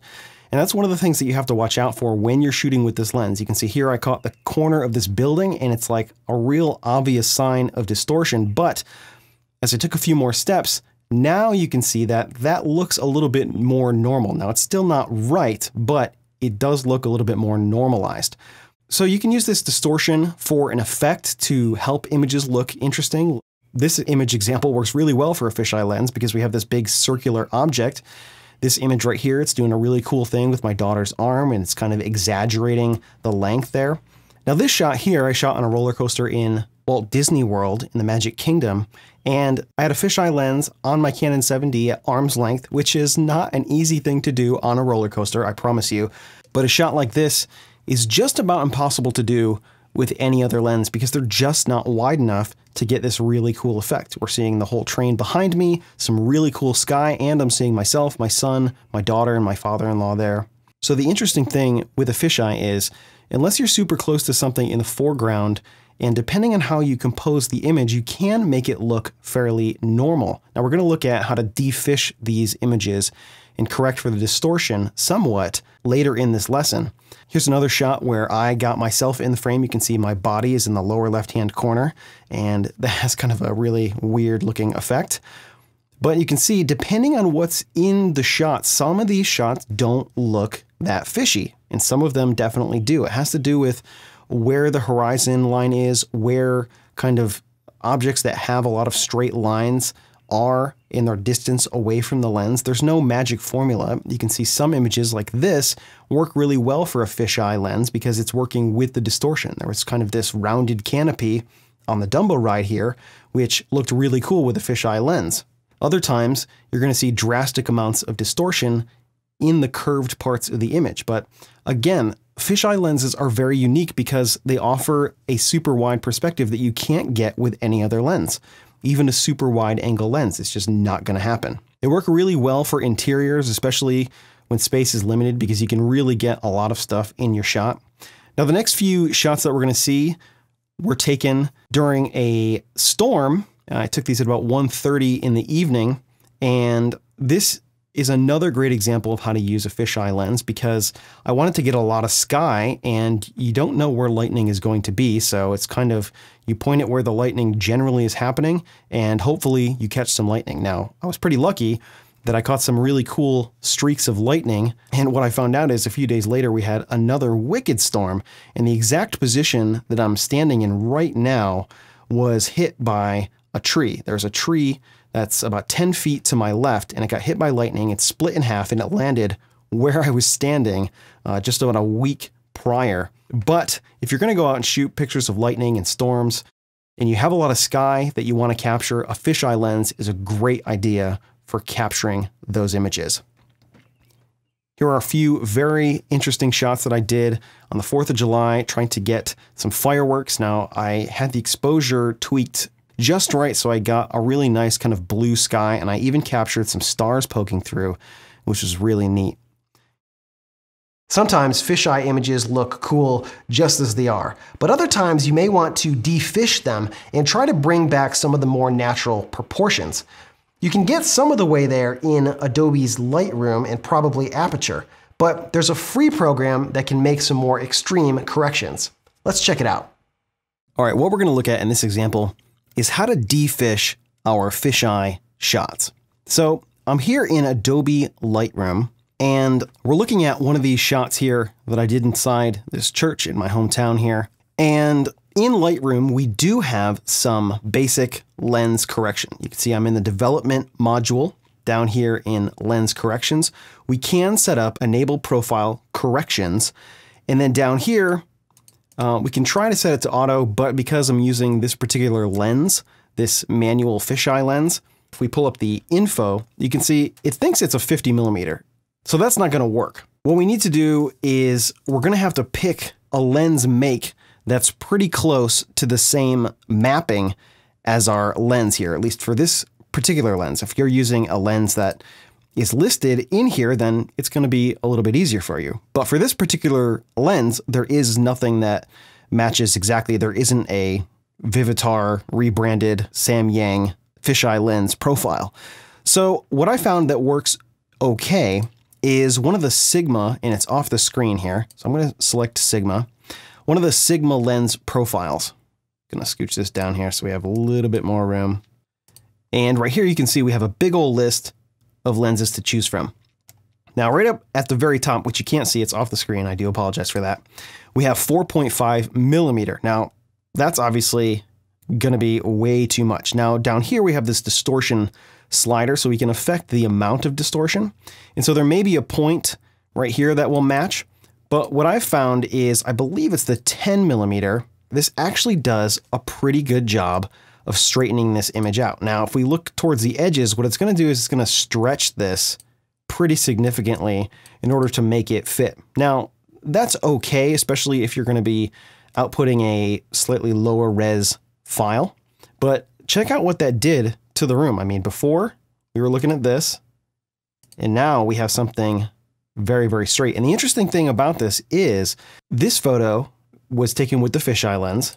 This guy right here was taken with the 11 to 16 millimeter lens, and it was on 11 millimeters, but just check out the difference.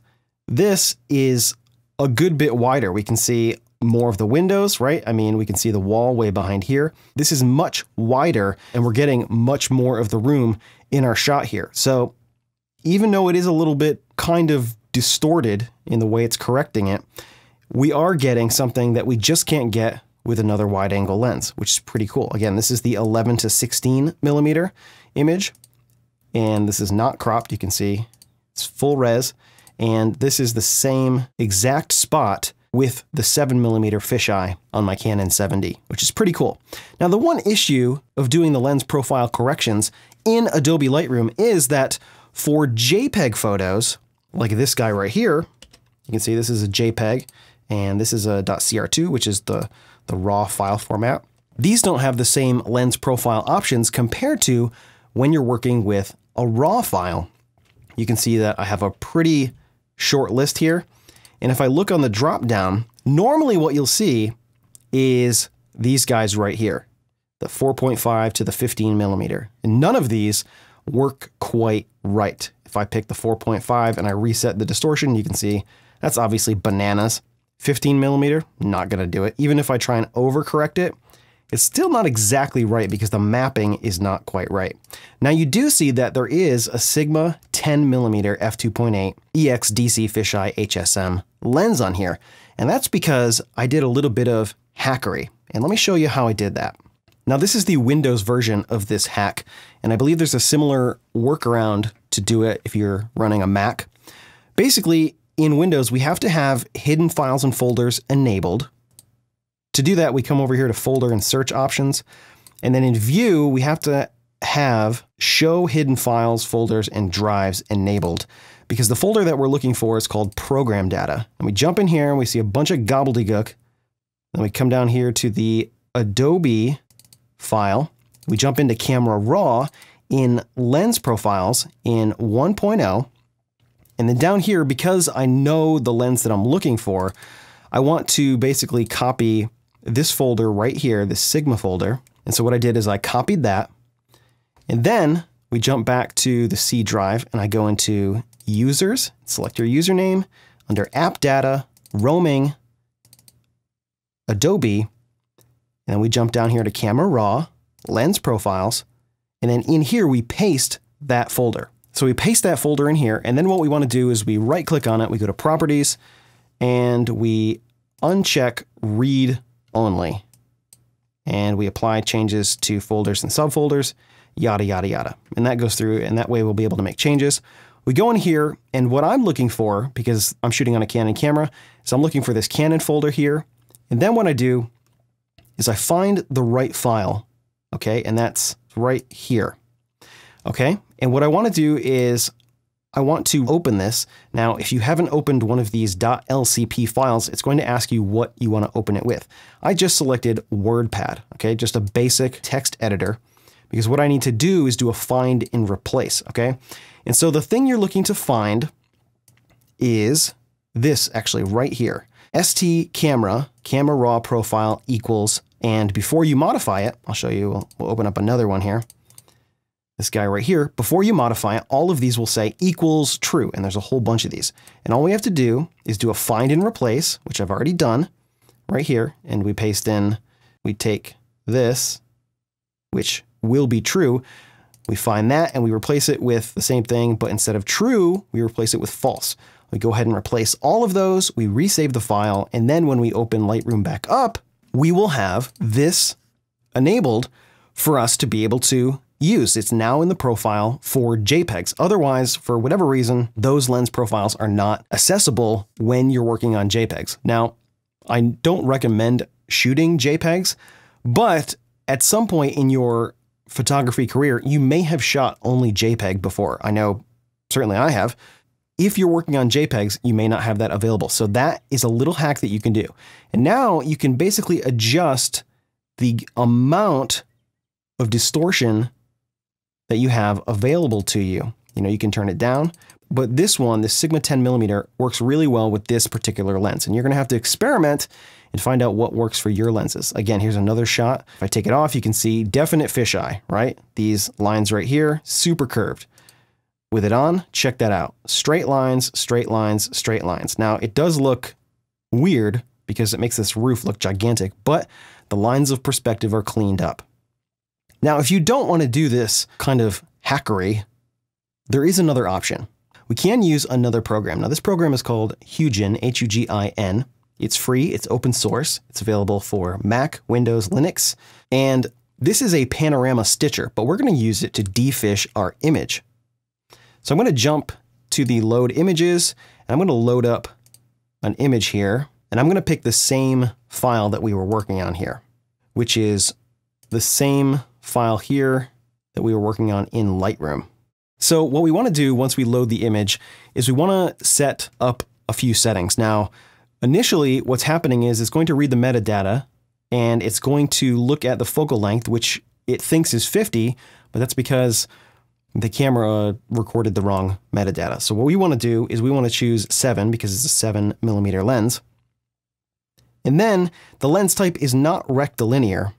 Whoa, and you see that's going to get all kinds of weird there. Don't worry about that. We're going to fix that.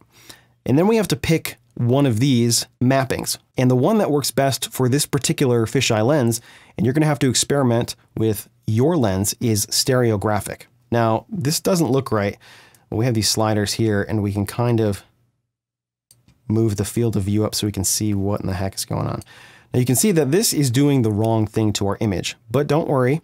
We're going to jump over here to the projection tab, and we're going to change this from equirectangular to rectilinear.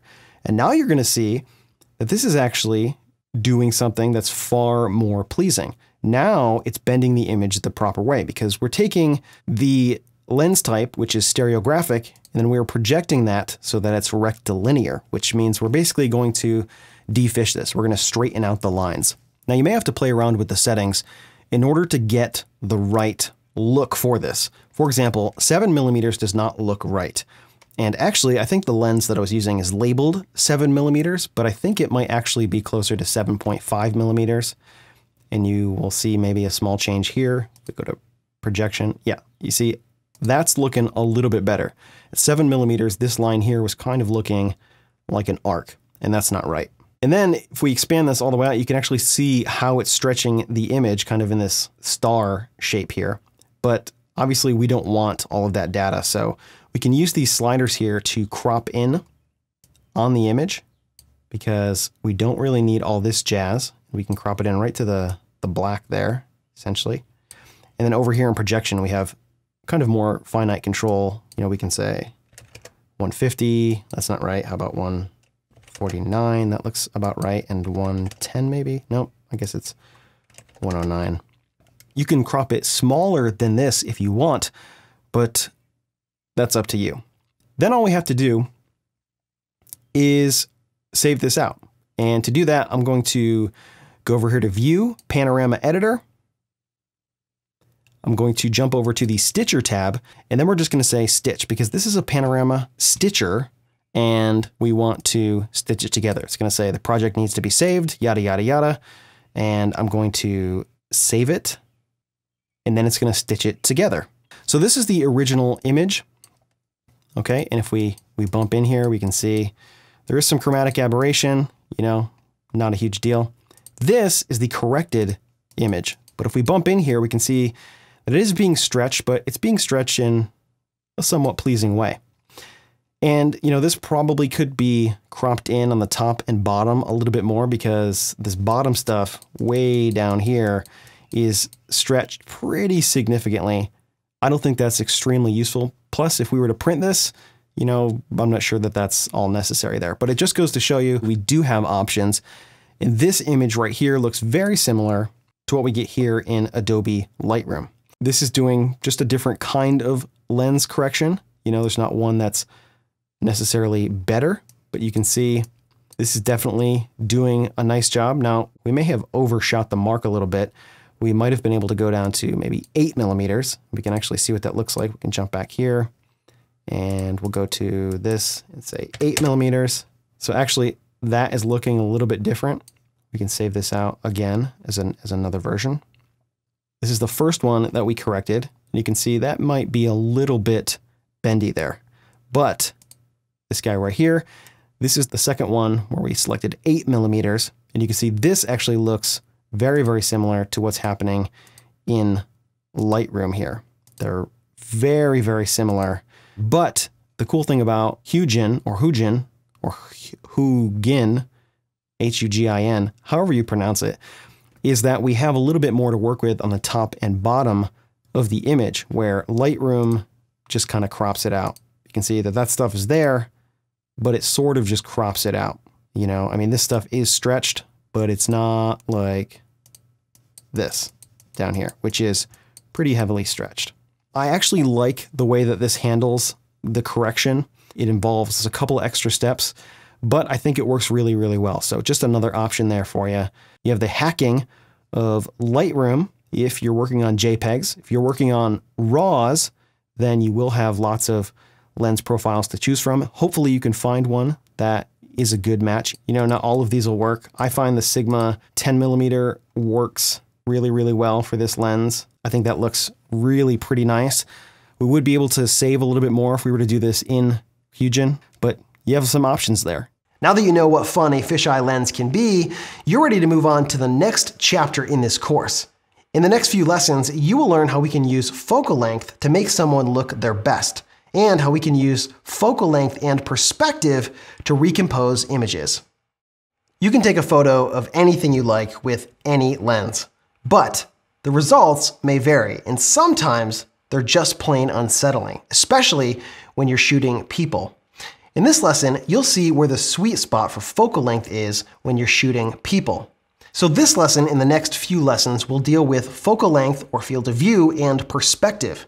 When we talk about perspective in photography, we are referring to how the subject or scene looks from a particular spot. In order to change perspective, we cannot simply zoom in or zoom out because we're still standing in the same spot. What we need to do is move from one spot to another one.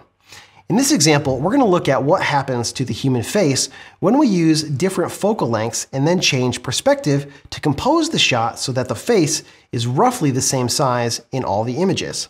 Let's check it out. All right, we're going to take a look at a quick little demo here, and what we're going to look at is how focal length and field of view affects the human face. So what we have going on here, in the background I have my beautiful wife Rachel. She's going to be helping us out modeling today. I have a couple of speed lights in octaboxes there on stands, which you can see, real basic stuff. On my camera here, my Canon 7D, I have a Tamron 18 to 270 millimeter super zoom. Now, this isn't the best lens to do headshots or portraits with, but it'll be really fast and convenient so we can see a lot of different focal lengths all at once without having to change lenses. Normally, I would throw the 70 to 200 on here and probably shoot these, but we're gonna experiment and see what different focal lengths look like on the face. So, real quick camera settings here. I have this set to manual, 1/250th of a second. I have both flashes set to manual and they're looking pretty good, so I don't have to worry about that. What I'm mostly gonna be focused on is changing the focal length and then moving around to recompose the face to be about the same size in all of these shots. Now, what I'm gonna try to do is, you can see which focus points I'm using here. Right? I'm only using 5 that are right in the center. So it's the center one, the one above, below, and to the right and to the left. And what I'm gonna do is I'm gonna line up the center one right on Rachel's nose, and then I'm gonna line the one just below it on her mouth. And that way I'm gonna try and keep the size of her face about the same in all these pictures. So what we're gonna do is we're gonna start on the widest this lens goes is 18. Now, we don't really need to do a fisheye because you can imagine that we already looked at fisheye lenses. It's gonna make the face look pretty wacky. And already at 18, you're gonna see in just a minute that the face is not gonna look its best. But we're gonna do the big focal length changes that are marked on this lens. So I'm gonna do 18 millimeters, 35 millimeters, 50, 70, 100, 200, maybe 150, I'll kind of guess at where that is, and then 270, which is as high as this goes. So I'm gonna get right up there and we're gonna start at 18 millimeters and see what this looks like. All right, so we're gonna start at 18 millimeters here, and 18 millimeters is gonna be right up in her face, and we're just gonna rip right through all the focal lengths here. So 18 millimeters, good. All right, 35 millimeters, moving back just a little bit, good. All right, 50 millimeters, here we go. Good. 70 millimeters is gonna be pretty close. 100 millimeters. All right, 150 millimeters. It's not marked on here, I'm just gonna guess where it is. 200 millimeters. Gonna move back a little bit more. All right, and 270 millimeters. Move back just a hair. Great. So let's take a closer look at these images. If we start off by looking at the 18 millimeter focal length, you're going to notice that it doesn't look right. And this is because of what happens when you use a wide angle lens. Like we have mentioned before throughout the course, a wide angle lens exaggerates the relative size of foreground objects and makes background objects more distant looking. Well, in the face, what happens is in the face, the thing that's closest to the foreground, or the thing that's closest to the lens, is the nose. So what happens is the nose ends up looking kind of unsettlingly large, right? Unnaturally large compared to the rest of the face. And it makes the back of the head, where the hair and the ears are, look smaller. Now, as we move up from 18 to 35 millimeters, you're going to see that there's a big difference. And check out what happens to the nose and the back of the head, right? What it's going to look like is the nose is going to push into the face and the hair is going to become bigger. Now, I promise you, she did not fluff her hair between these two shots, but at 18 millimeters, we can't actually see the part of the hair that we can see at 35 millimeters because we're too close. Now, as we move up, I tried to hit 50 millimeters. I actually hit 59 millimeters, but 59 and 50 is pretty close. So you can see between 35 and 59, there's another kind of compression thing that happens here as well. The nose definitely gets smaller, particularly if you look at the nostrils here. They look like they're settling down in her face. The hair, again, looks bigger. You see more of the hair. As we go from 59 to 77 here, we're going to see another little shift, right? It's not drastic, but there's going to be another little shift. The nose looks a little bit smaller. The hair is looking slightly larger. We're seeing more of that back of the head hair. As we go to 100 millimeters, again, the hair looks bigger.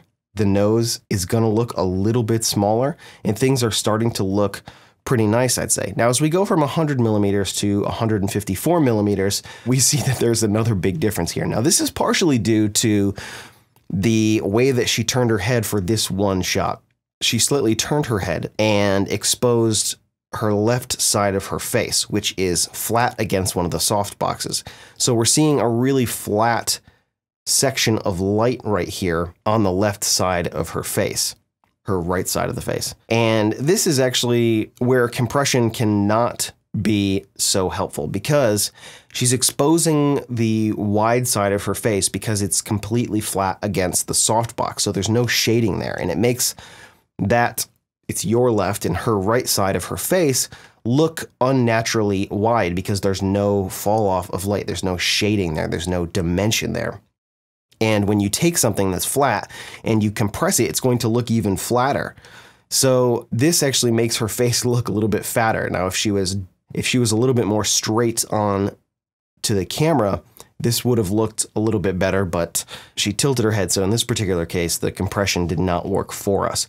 But as we go to 218 millimeters, you can see she's back towards the camera. It's looking a little bit better. But at 218 millimeters, you are seeing a little bit of weirdness happen. Right now, her face is looking abnormally flat. Now, this is partially due to the very flat lighting that we have, but also we're seeing the effect of the compression of these higher focal lengths. It's making these objects look like they're closer together. So it's making her nose look like it's closer to her ears, which is basically flattening out her face. And as we go from 218 millimeters to 270 millimeters, these two focal lengths just look strange. Now, between all of these, you're going to see subtle improvements, right? As we go from 35 to 60 millimeters to 77 millimeters to 100 millimeters, you'll see slight shifts, but you'll see dramatic shifts when we jump back and forth. So 35 is the first one that looked reasonable, right? That one looks okay. It's still a little bit wide, but if we go from 35 to, let's say, 77, there's a big difference. You're going to see the nose get smaller. You're going to see the face look much nicer. The hair is going to look nice and big, and things are going to be really nice. Now, from 77 to 218, you're going to see another big jump. The face is going to look much more flat and wide. So to my eye, the sweet spot for making the face look its best is between 100 millimeters and, let's say, 35 to 50 millimeters, somewhere in there. 35 is probably a little bit on the wide side, but that's where the face starts looking right. When we go to 50 or 60 millimeters, we're more in the zone. Then it's starting to look a little bit better because we're just past that normal focal length, right? 35 millimeters on a crop sensor camera, which I was shooting with, is more similar to a 56 millimeter field of view on a full frame camera, which is the normal focal length. So once you get slightly past here, you're going to see some compression happening. As we look around 59, 77, 100 millimeters, that's right where the face is going to look its best. It makes her nose look nice and small. It makes the face look really compressed. You know, the proportions aren't exaggerated, and we're getting a little bit of that compression effect. Now, as we go past there, 150, 200, and 270 millimeters, that's getting into the area where there's maybe a little bit too much compression, and it's making the face look abnormally flat. Now, the flat lighting doesn't help. If we used, maybe some more dramatic lighting, that may change things up a little bit, but I think that, 270 millimeters is just weird looking. It makes her face look like a pancake. It looks like there's no dimension whatsoever. It's just way too flat. Between the edge of her nose here and her cheek and her ear with the earring here at 270 millimeters, it just looks like it's all at the same dimension. You can't really tell that any part is much closer to the camera than, any other part. So it's way too flat. So probably the area you want to stick to is around 100 millimeters to, let's say, 50 millimeters for making the face look its best. Now, on a full frame camera, we'd be looking at 160 millimeters because on this camera, this is a 1.6x crop factor. So 100 millimeters looks similar to a 160 millimeter field of view on a full frame camera, and 50 millimeters looks similar to an 80 millimeter field of view on a full frame camera. So now if you're on micro four thirds, you may want to look at around 50 millimeters to 24 millimeters because of that 2x crop factor. But there definitely is a sweet spot to focal length and field of view for making the face look its best. Too wide, and it just looks weird. Too narrow, and it just looks too flat. Now that you know where the sweet spot is for making people look great, you're ready to move on to the next lesson, where you're going to learn how to use this same idea to compose background and foreground elements differently. As you learned in the last lesson, higher focal length lenses compress the image and make people's faces look more pleasing to look at. This concept is also useful when it comes to composing your shots by controlling how large the background elements are and how much background we see in the image. In this lesson, you'll learn how to use focal length to change the composition of background elements. Alrighty, in this example, we're going to be checking out what happens to background elements and how we can recompose those using focal length. So very similar to what we did in the last example, we're going to be taking a shot of something and keeping the main element about the same size. And then we're going to change our perspective. So we're going to move back, we're going to change focal lengths, and we're going to see what happens to the background elements and see how that affects our image. What we're looking at, right behind me, I have this cool old bell here from the 1830s. And behind there, we have some trees, we have some sky, and we have an old brick building. So from my current perspective here on my camera, I'm using a 17 to 50 millimeter lens, and I have it set to 17 millimeters. So I'm going to switch to live view here and get this kind of lined up and in focus. I'm going to use manual focus here because I don't trust my autofocus to get this right. Then I'm going to snap a photo. I'm going to put this in 2-second delay here just to make sure I don't bump the camera. Cool. So if you take a look at that photo, you can see all the elements that I just described. Now what I'm going to do is I'm going to move back and I'm going to change focal lengths to something a little bit higher, and we're going to check out what happens to the background elements. All right, so we've moved back probably 25 feet using the same lens, but now I'm at 50 millimeters, and I've tried to compose it so that the bell is roughly the same size. So I'm going to take another shot here. I have the camera set to 10-second self-timer because I have this column extended because we kind of went downhill a little bit, and I'm using the 10 seconds to get out the shake. So what you're going to see between these two images is the size of the background and what's happening in the background is going to change, and a little bit in the foreground because we've come back so far.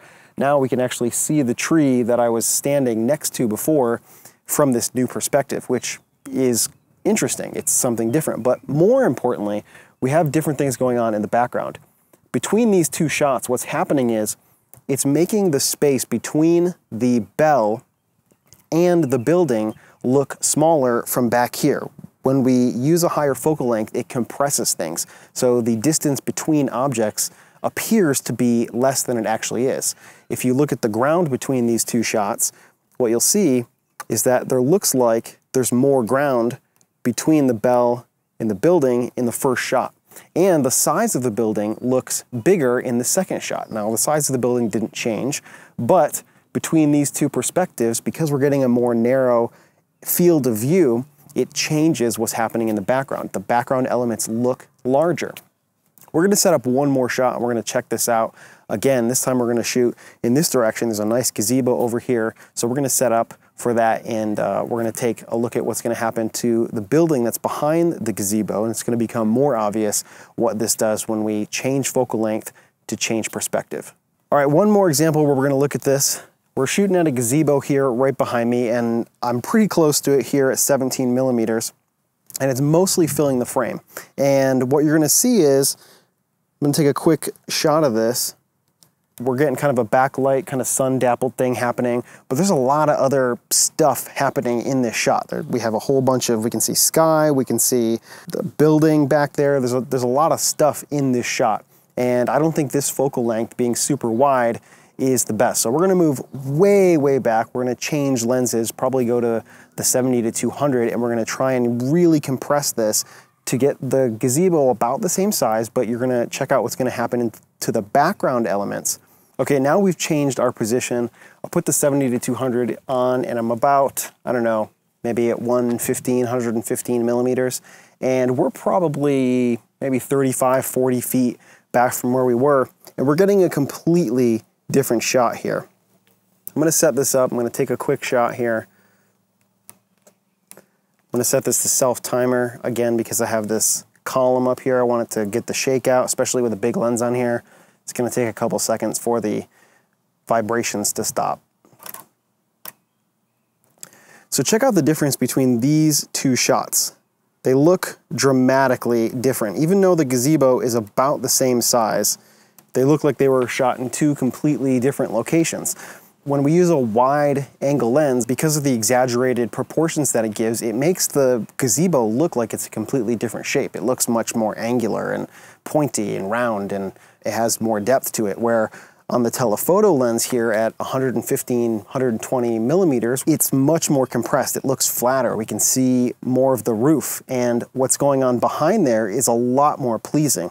We're seeing a lot less sky. In fact, there's very little sky in the shot. So this is a completely different shot, and there's not one that's wrong or right, but it just goes to show you there's a range of different looks that you can get by moving from your current position to a new one and then changing your focal lengths. So you can see how just one focal length to shoot shots like this would be really limiting. Even the 17 to 50 millimeter lens is not gonna quite give us the same perspective. We need something much longer to get something like this that's really, really flat looking. Let's take a look at a few more examples of how we can use this shift in perspective and change in focal length to recompose our shots for some very interesting looks. So we're going to take a look at a handful of shots here. In all of these example photos, I'm changing my perspective, so I'm moving back, and I'm also changing my focal length so that the main objects in the scene are roughly the same size. And what you'll see is the background elements change drastically, and we get a little variance in what happens in the foreground. Now, these buildings here, we're going to see a big shift in how close or far apart they look here as I back up and I use a longer focal length. It's really cool how we can compress all the buildings together and make for an interesting shot. Now, these last two photos here, I shot the wide one is at 18 millimeters and the tight one here is at 35 millimeters. And what you'll notice is the trees on the wide shot look like they're further apart.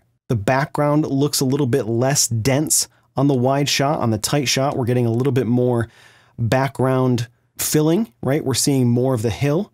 And there's not one of these that's necessarily better than the other one. They're just a little bit different. We're also seeing the details of the columns on the wide shot look like they're more three-dimensional. We're seeing a little bit more underneath them, whereas we go to the tight shot, we can't really see that from that perspective. So this is a really interesting thing that you can do by changing your position, which is changing your perspective, and then using your lenses to get a similar composition, and you can really get a lot of interesting looks, and you can really change up the composition of your shots. Now that you understand how to use focal length and field of view to your advantage when composing background objects, you're ready to move on to the next lesson, where you're going to learn about macro. All lenses have a limit to how close they can focus on an object, and on a normal lens, this isn't really that close. A macro lens can allow you to get close, really close. In this lesson, you'll learn about macro lenses and see how to use them. Macro photography is extreme close-up photography, usually of very small objects, in which the size of the subject in the photograph is greater than it is in real life. By some definitions, a macro photograph is one in which the size of the subject on the image sensor is life-size or greater. However, in other uses, it refers to a finished photograph of a subject at greater than life size.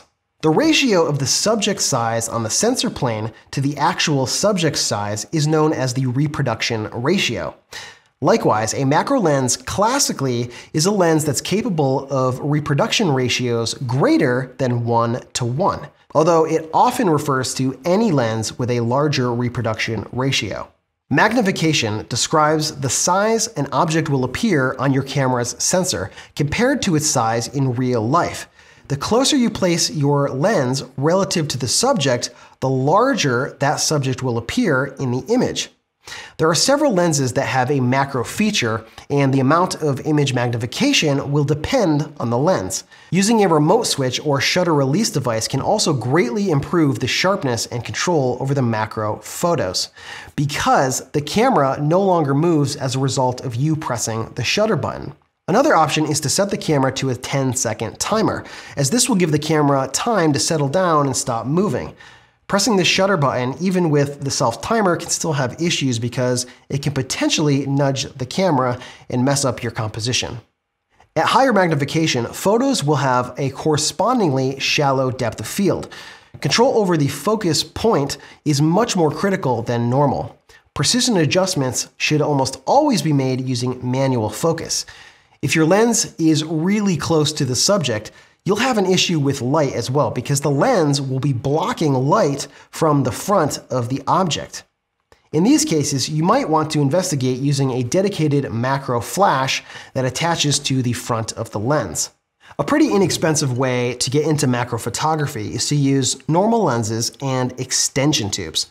An extension tube increases the lens's magnification by an amount equal to the extension distance divided by the lens's focal length. For example, adding a 25mm extension tube to a 50mm lens will give you a magnification gain of 0.5x. So if the lens's original magnification was 0.15x, then the new magnification will be 0.15x plus 0.5x, and that'll be 0.65x. Let's take a look at an example. All right, in this example, we're going to check out how to shoot some macro shots. First, we're going to check out using some lenses that have a macro capability. Then we're going to switch over and use some lens tubes, and we're going to see what we can get with those as well.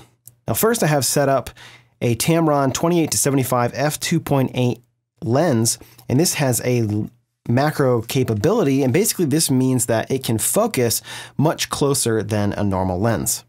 And if this were on a full frame camera, this would be a standard zoom lens, but because this is on a Canon 7D, it's going to act more like a lens that's in between a standard zoom lens and a medium telephoto lens.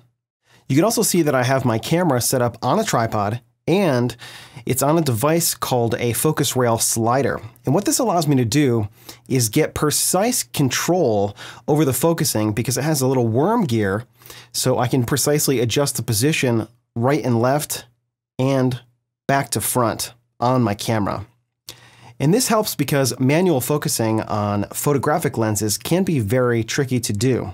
So this device is going to help position the camera, which in turn is going to help move the focus point, and it's going to make focusing a lot easier. So first, we're going to check out what we can get with this lens, and then we're going to switch up lenses, and we're going to check out using some extension tubes. I'm in live view mode. What I'm going to do is I'm going to punch in, and I'm going to adjust the focus and make sure it's all set.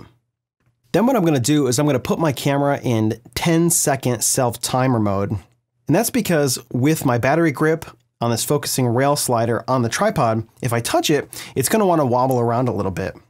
Now I could use a cable release mechanism or a remote to fire the shutter, but 10 seconds should be plenty of time to let the vibrations settle out. Now the settings that I'm using here, I'm in manual mode, ISO 100, f9.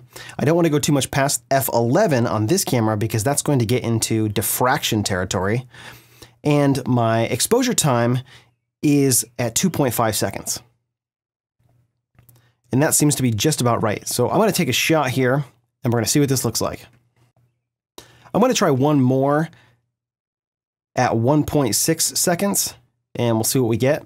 Basically, with this lens, that's about the best that we're going to get because this lens is set to 75 millimeters and we're at the closest focusing distance that we can get with this lens. We can't get it any closer and get it in focus. So if we want a more macro shot, if we want something that's closer and have a higher reproduction ratio, we're going to have to use a different lens or change our setup. So what I'm going to do is I'm going to change up lenses and we're going to try this again with a different setup. All right, now I've switched lenses. Now I'm using a Quantaray 70-300 millimeter lens with a macro capability. It's not a very good lens, but we're going to check it out and see what we can get with it. Now in this lens, in order to get to that macro capability, we have to be between 180 and 300 millimeters. Then right here on the lens, there's a little switch and we can switch it over to macro. And when it's in normal mode, the focusing stops here, but when we switch it over to macro, now we have a little bit more focus range to work with. So you can see, I am gonna have to reposition my camera because the minimum focusing distance is 3.1 feet. So I'm gonna pull my camera back, and I'm also gonna push my little rolling setup out. At 300 millimeters, we are getting more of a macro shot here. I'm gonna fire off a shot here and see what we get. 10-second timer should be plenty of time for the lens to settle down and stop moving. Nice, that's not bad. I'm going to switch up what we're shooting at here and see if we can get anything maybe a little bit more interesting. I'm going to try another shot here, 3.2 seconds, and see what we get. Very nice. Now that you can see is pretty close. We can see a lot of detail there. But again, depth of field is really, really shallow. So that's what a macro type lens will give you. But let's switch it up now and let's try an extension tube and see what we can get. All right, for this example, we're going to be using this extension tube and we're going to use my Canon Nifty 50 50mm f1.8 lens. This is the extension tube that I'm going to be using. It's made by Photo Diox. It's made out of aluminum. And this actually comes in a few different parts. So what we have is a 7mm, a 28mm, and a 14mm extension. With these, we can vary the amount of lens tube extension that we can put on the camera. So what I'm going to do is first, I'm going to start with the 7mm, which isn't going to be much. And as you can see, what I'm going to do is unscrew the back This is the part that's going to go on the camera. It has the camera mount on it. I'm going to screw the 7mm with the lens mount on it. Now this is not a smart lens adapter. You can see there's no electronic contacts on the lens. What this means is that all electronic communication will be disabled from the lens. That's because this is a cheap lens extension tubes, and that's just one of the things that you have to deal with. But it's not really a big deal because we're going to manual focus anyway, and the only thing left to deal with is going to be setting the aperture. Now that's going to be a little bit of a trick because we won't be able to physically set the aperture on this lens because it doesn't have a manual aperture control. So what we can do is there's a little workaround. Normally, when you are shooting a photo on your camera, what happens is when you half press the shutter button, the lens stays wide open so it can be very bright while you're composing the image. So this is an f1.8 lens, so it's going to stay at f1.8 right until you take the picture. And then right when you take the picture, the aperture is going to close down, it's going to snap the photo, and then it's going to open back up so you can see what you are doing. But there's a little workaround that we can do that we can lock the lens at f9. So what I'm going to do is I'm going to press the depth of field preview button on the side of my camera. And when I do, it's going to put the aperture at f9, and all I have to do is take the lens off. And then as you can see, the lens aperture is locked down to f9. Now what I can do is lock this down on the camera. Now we're all set up at f9. Now let's see what we're going to get with this extender and this lens. I'm going to turn the camera back on, put it in live view mode. Now, one problem with this is going to be that it's going to be really dark. So we're going to have to crank up the ISO here so we can see what in the heck we're doing. I'm going to recompose this and get it down here. I'm going to punch in and get this nice and in focus. I'm going to set the ISO back down. I'm going to take a shot and see what we get. Now, the cool thing about doing this with this prime lens is that it's much sharper than any of the other lenses that I've used for this example. This lens in particular is very, very sharp. At f9, it's going to capture some pretty cool detail. We can see all kinds of really cool scratches and dings and dents on the front of this flashlight. But we can increase the macro power even more by adding some more extension tubes. So let me hook that up and let's see what that looks like. So now I'm using the 7mm extension tube and the 14mm lens extension tube. And now we're going to get another little bump here in what we're going to be able to see, which is pretty cool. I'm also going to drop this down, try and get this a little bit more level. Oh, that's too low with the flashlight here. Very cool. All right, now what I'm going to do is I'm going to switch around again, and I'm going to use the full lens tube extension, which is the 7mm, the 14mm, and the 28mm extension, and we're going to see what we can get with that. All right, now what I have is the whole lens tube adapter all built up. I'm going to punch in and focus up, and focusing is going to be super critical when we're using this much lens tube extension. I'm going to try again and see what we get here. All right, that's a little bit dark, so I'm going to go for a longer exposure time. This time, I'm going to go for 6 seconds. There we go. Now we're getting somewhere. We can see all kinds of really cool detail. So you can see that lighting can be a definite problem because as you get this closer to an object, it's going to block some light from hitting the front of the object. So you can look at things like a ring flash or a dedicated macro flash. These are things that you can buy or you can rent from places like borrowlenses.com. We could set up a couple of speed lights and set them off to the side. And we're going to look at some examples in just a few minutes of some images that I took with a few speed lights set up just like that. Now, it's not going to work to put a speed light on top of your camera because it's not going to be able to get down in front of the lens from that angle. It's just no way you're going to get enough light intensity with your speed light on your camera to get what you're looking for. But that just gives you an idea of what you can do with a macro extension tube. It's super easy, very inexpensive. You know, we're talking about this macro extension tube was under $30. This prime lens was like $100, but you can use this with any lens. I could put a standard zoom lens on here and it would have worked just the same. The problem is that when you get heavier lenses on a lens tube extension like this, it puts a lot of stress on the lens tube extension and on the lens mount because you're putting a heck of a lot of weight way out here. I'm not saying that it would break, but it's something that I don't really want to chance. You know, my standard lens is a good bit heavier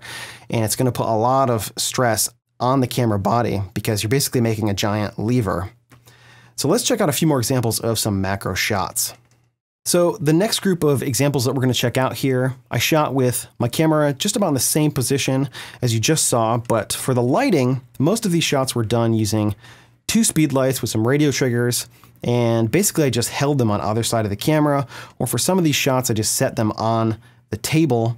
Pretty easy stuff, and with the speed lights I was able to move the position of the light and get some different lighting looks. You can see my bracelet here that I shot 2 different ways. One was with a more strong light coming from the left, and this one was kind of equal intensities from left and right. You can see I shot a bunch of different things. This is my leather wallet, and just check out the detail that you can get. I mean, it's really pretty incredible. We're also going to look at some stuff that you may find a little bit disturbing. This is my finger, and there's all kinds of weird stuff in between the ridges of my fingerprint here that you can see, and it's just really incredible the amount of detail that you can get with something so simple, just a lens extension tube and camera on a tripod. You see we got an HDMI cable here, and you can really see the texture on the gold contacts. Really cool stuff. This is a super old flash that doesn't really look that dirty, but on the macro shot, it looks like I buried it in the sand. I mean, it's got so much dust and little hair particles here. Speaking of hair, here's another shot of, I believe this is my arm hair here, but just check out the incredible detail. I mean, you can really see the texturing of the individual hairs here.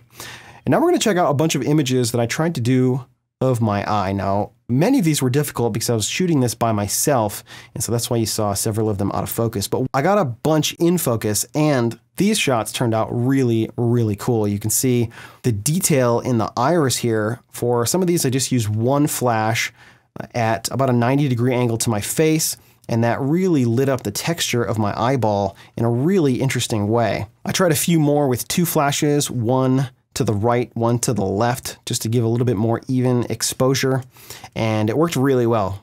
But after 80 or so shots, I did get about 20 shots that were nice and in focus with some very cool lighting, and these turned out really cool.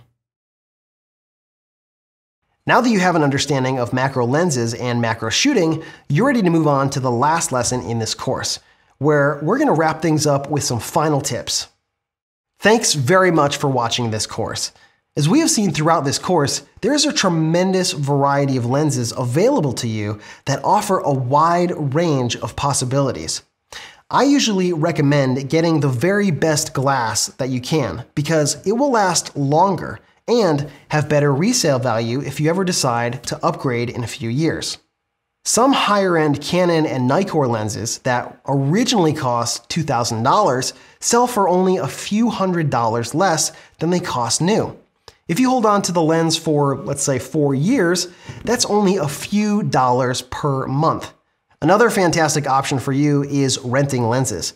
If you're doing a special shoot or covering an event, instead of buying a lens for a few $1,000s, you can rent it for a few days and only pay $100 or $200. If you do this a lot, it might make sense for you to just buy the lens, but if it's only once or twice per year, rent it. I also like to recommend that you take care of your gear as best as you can. Good cases for lenses is a must. Professional lenses can take a reasonable amount of abuse, but remember, there's a lot of delicate glass in there. I like Pelican cases for maximum protection, but if you're traveling light, that's not going to work. Whatever you choose, make sure that it's well padded and sturdy, and it wouldn't hurt to have a rain cover built in or a plan for keeping your gear dry at the very least. Remember, longer focal lengths make people look better, and you can use longer focal lengths to compose your shots outside as well.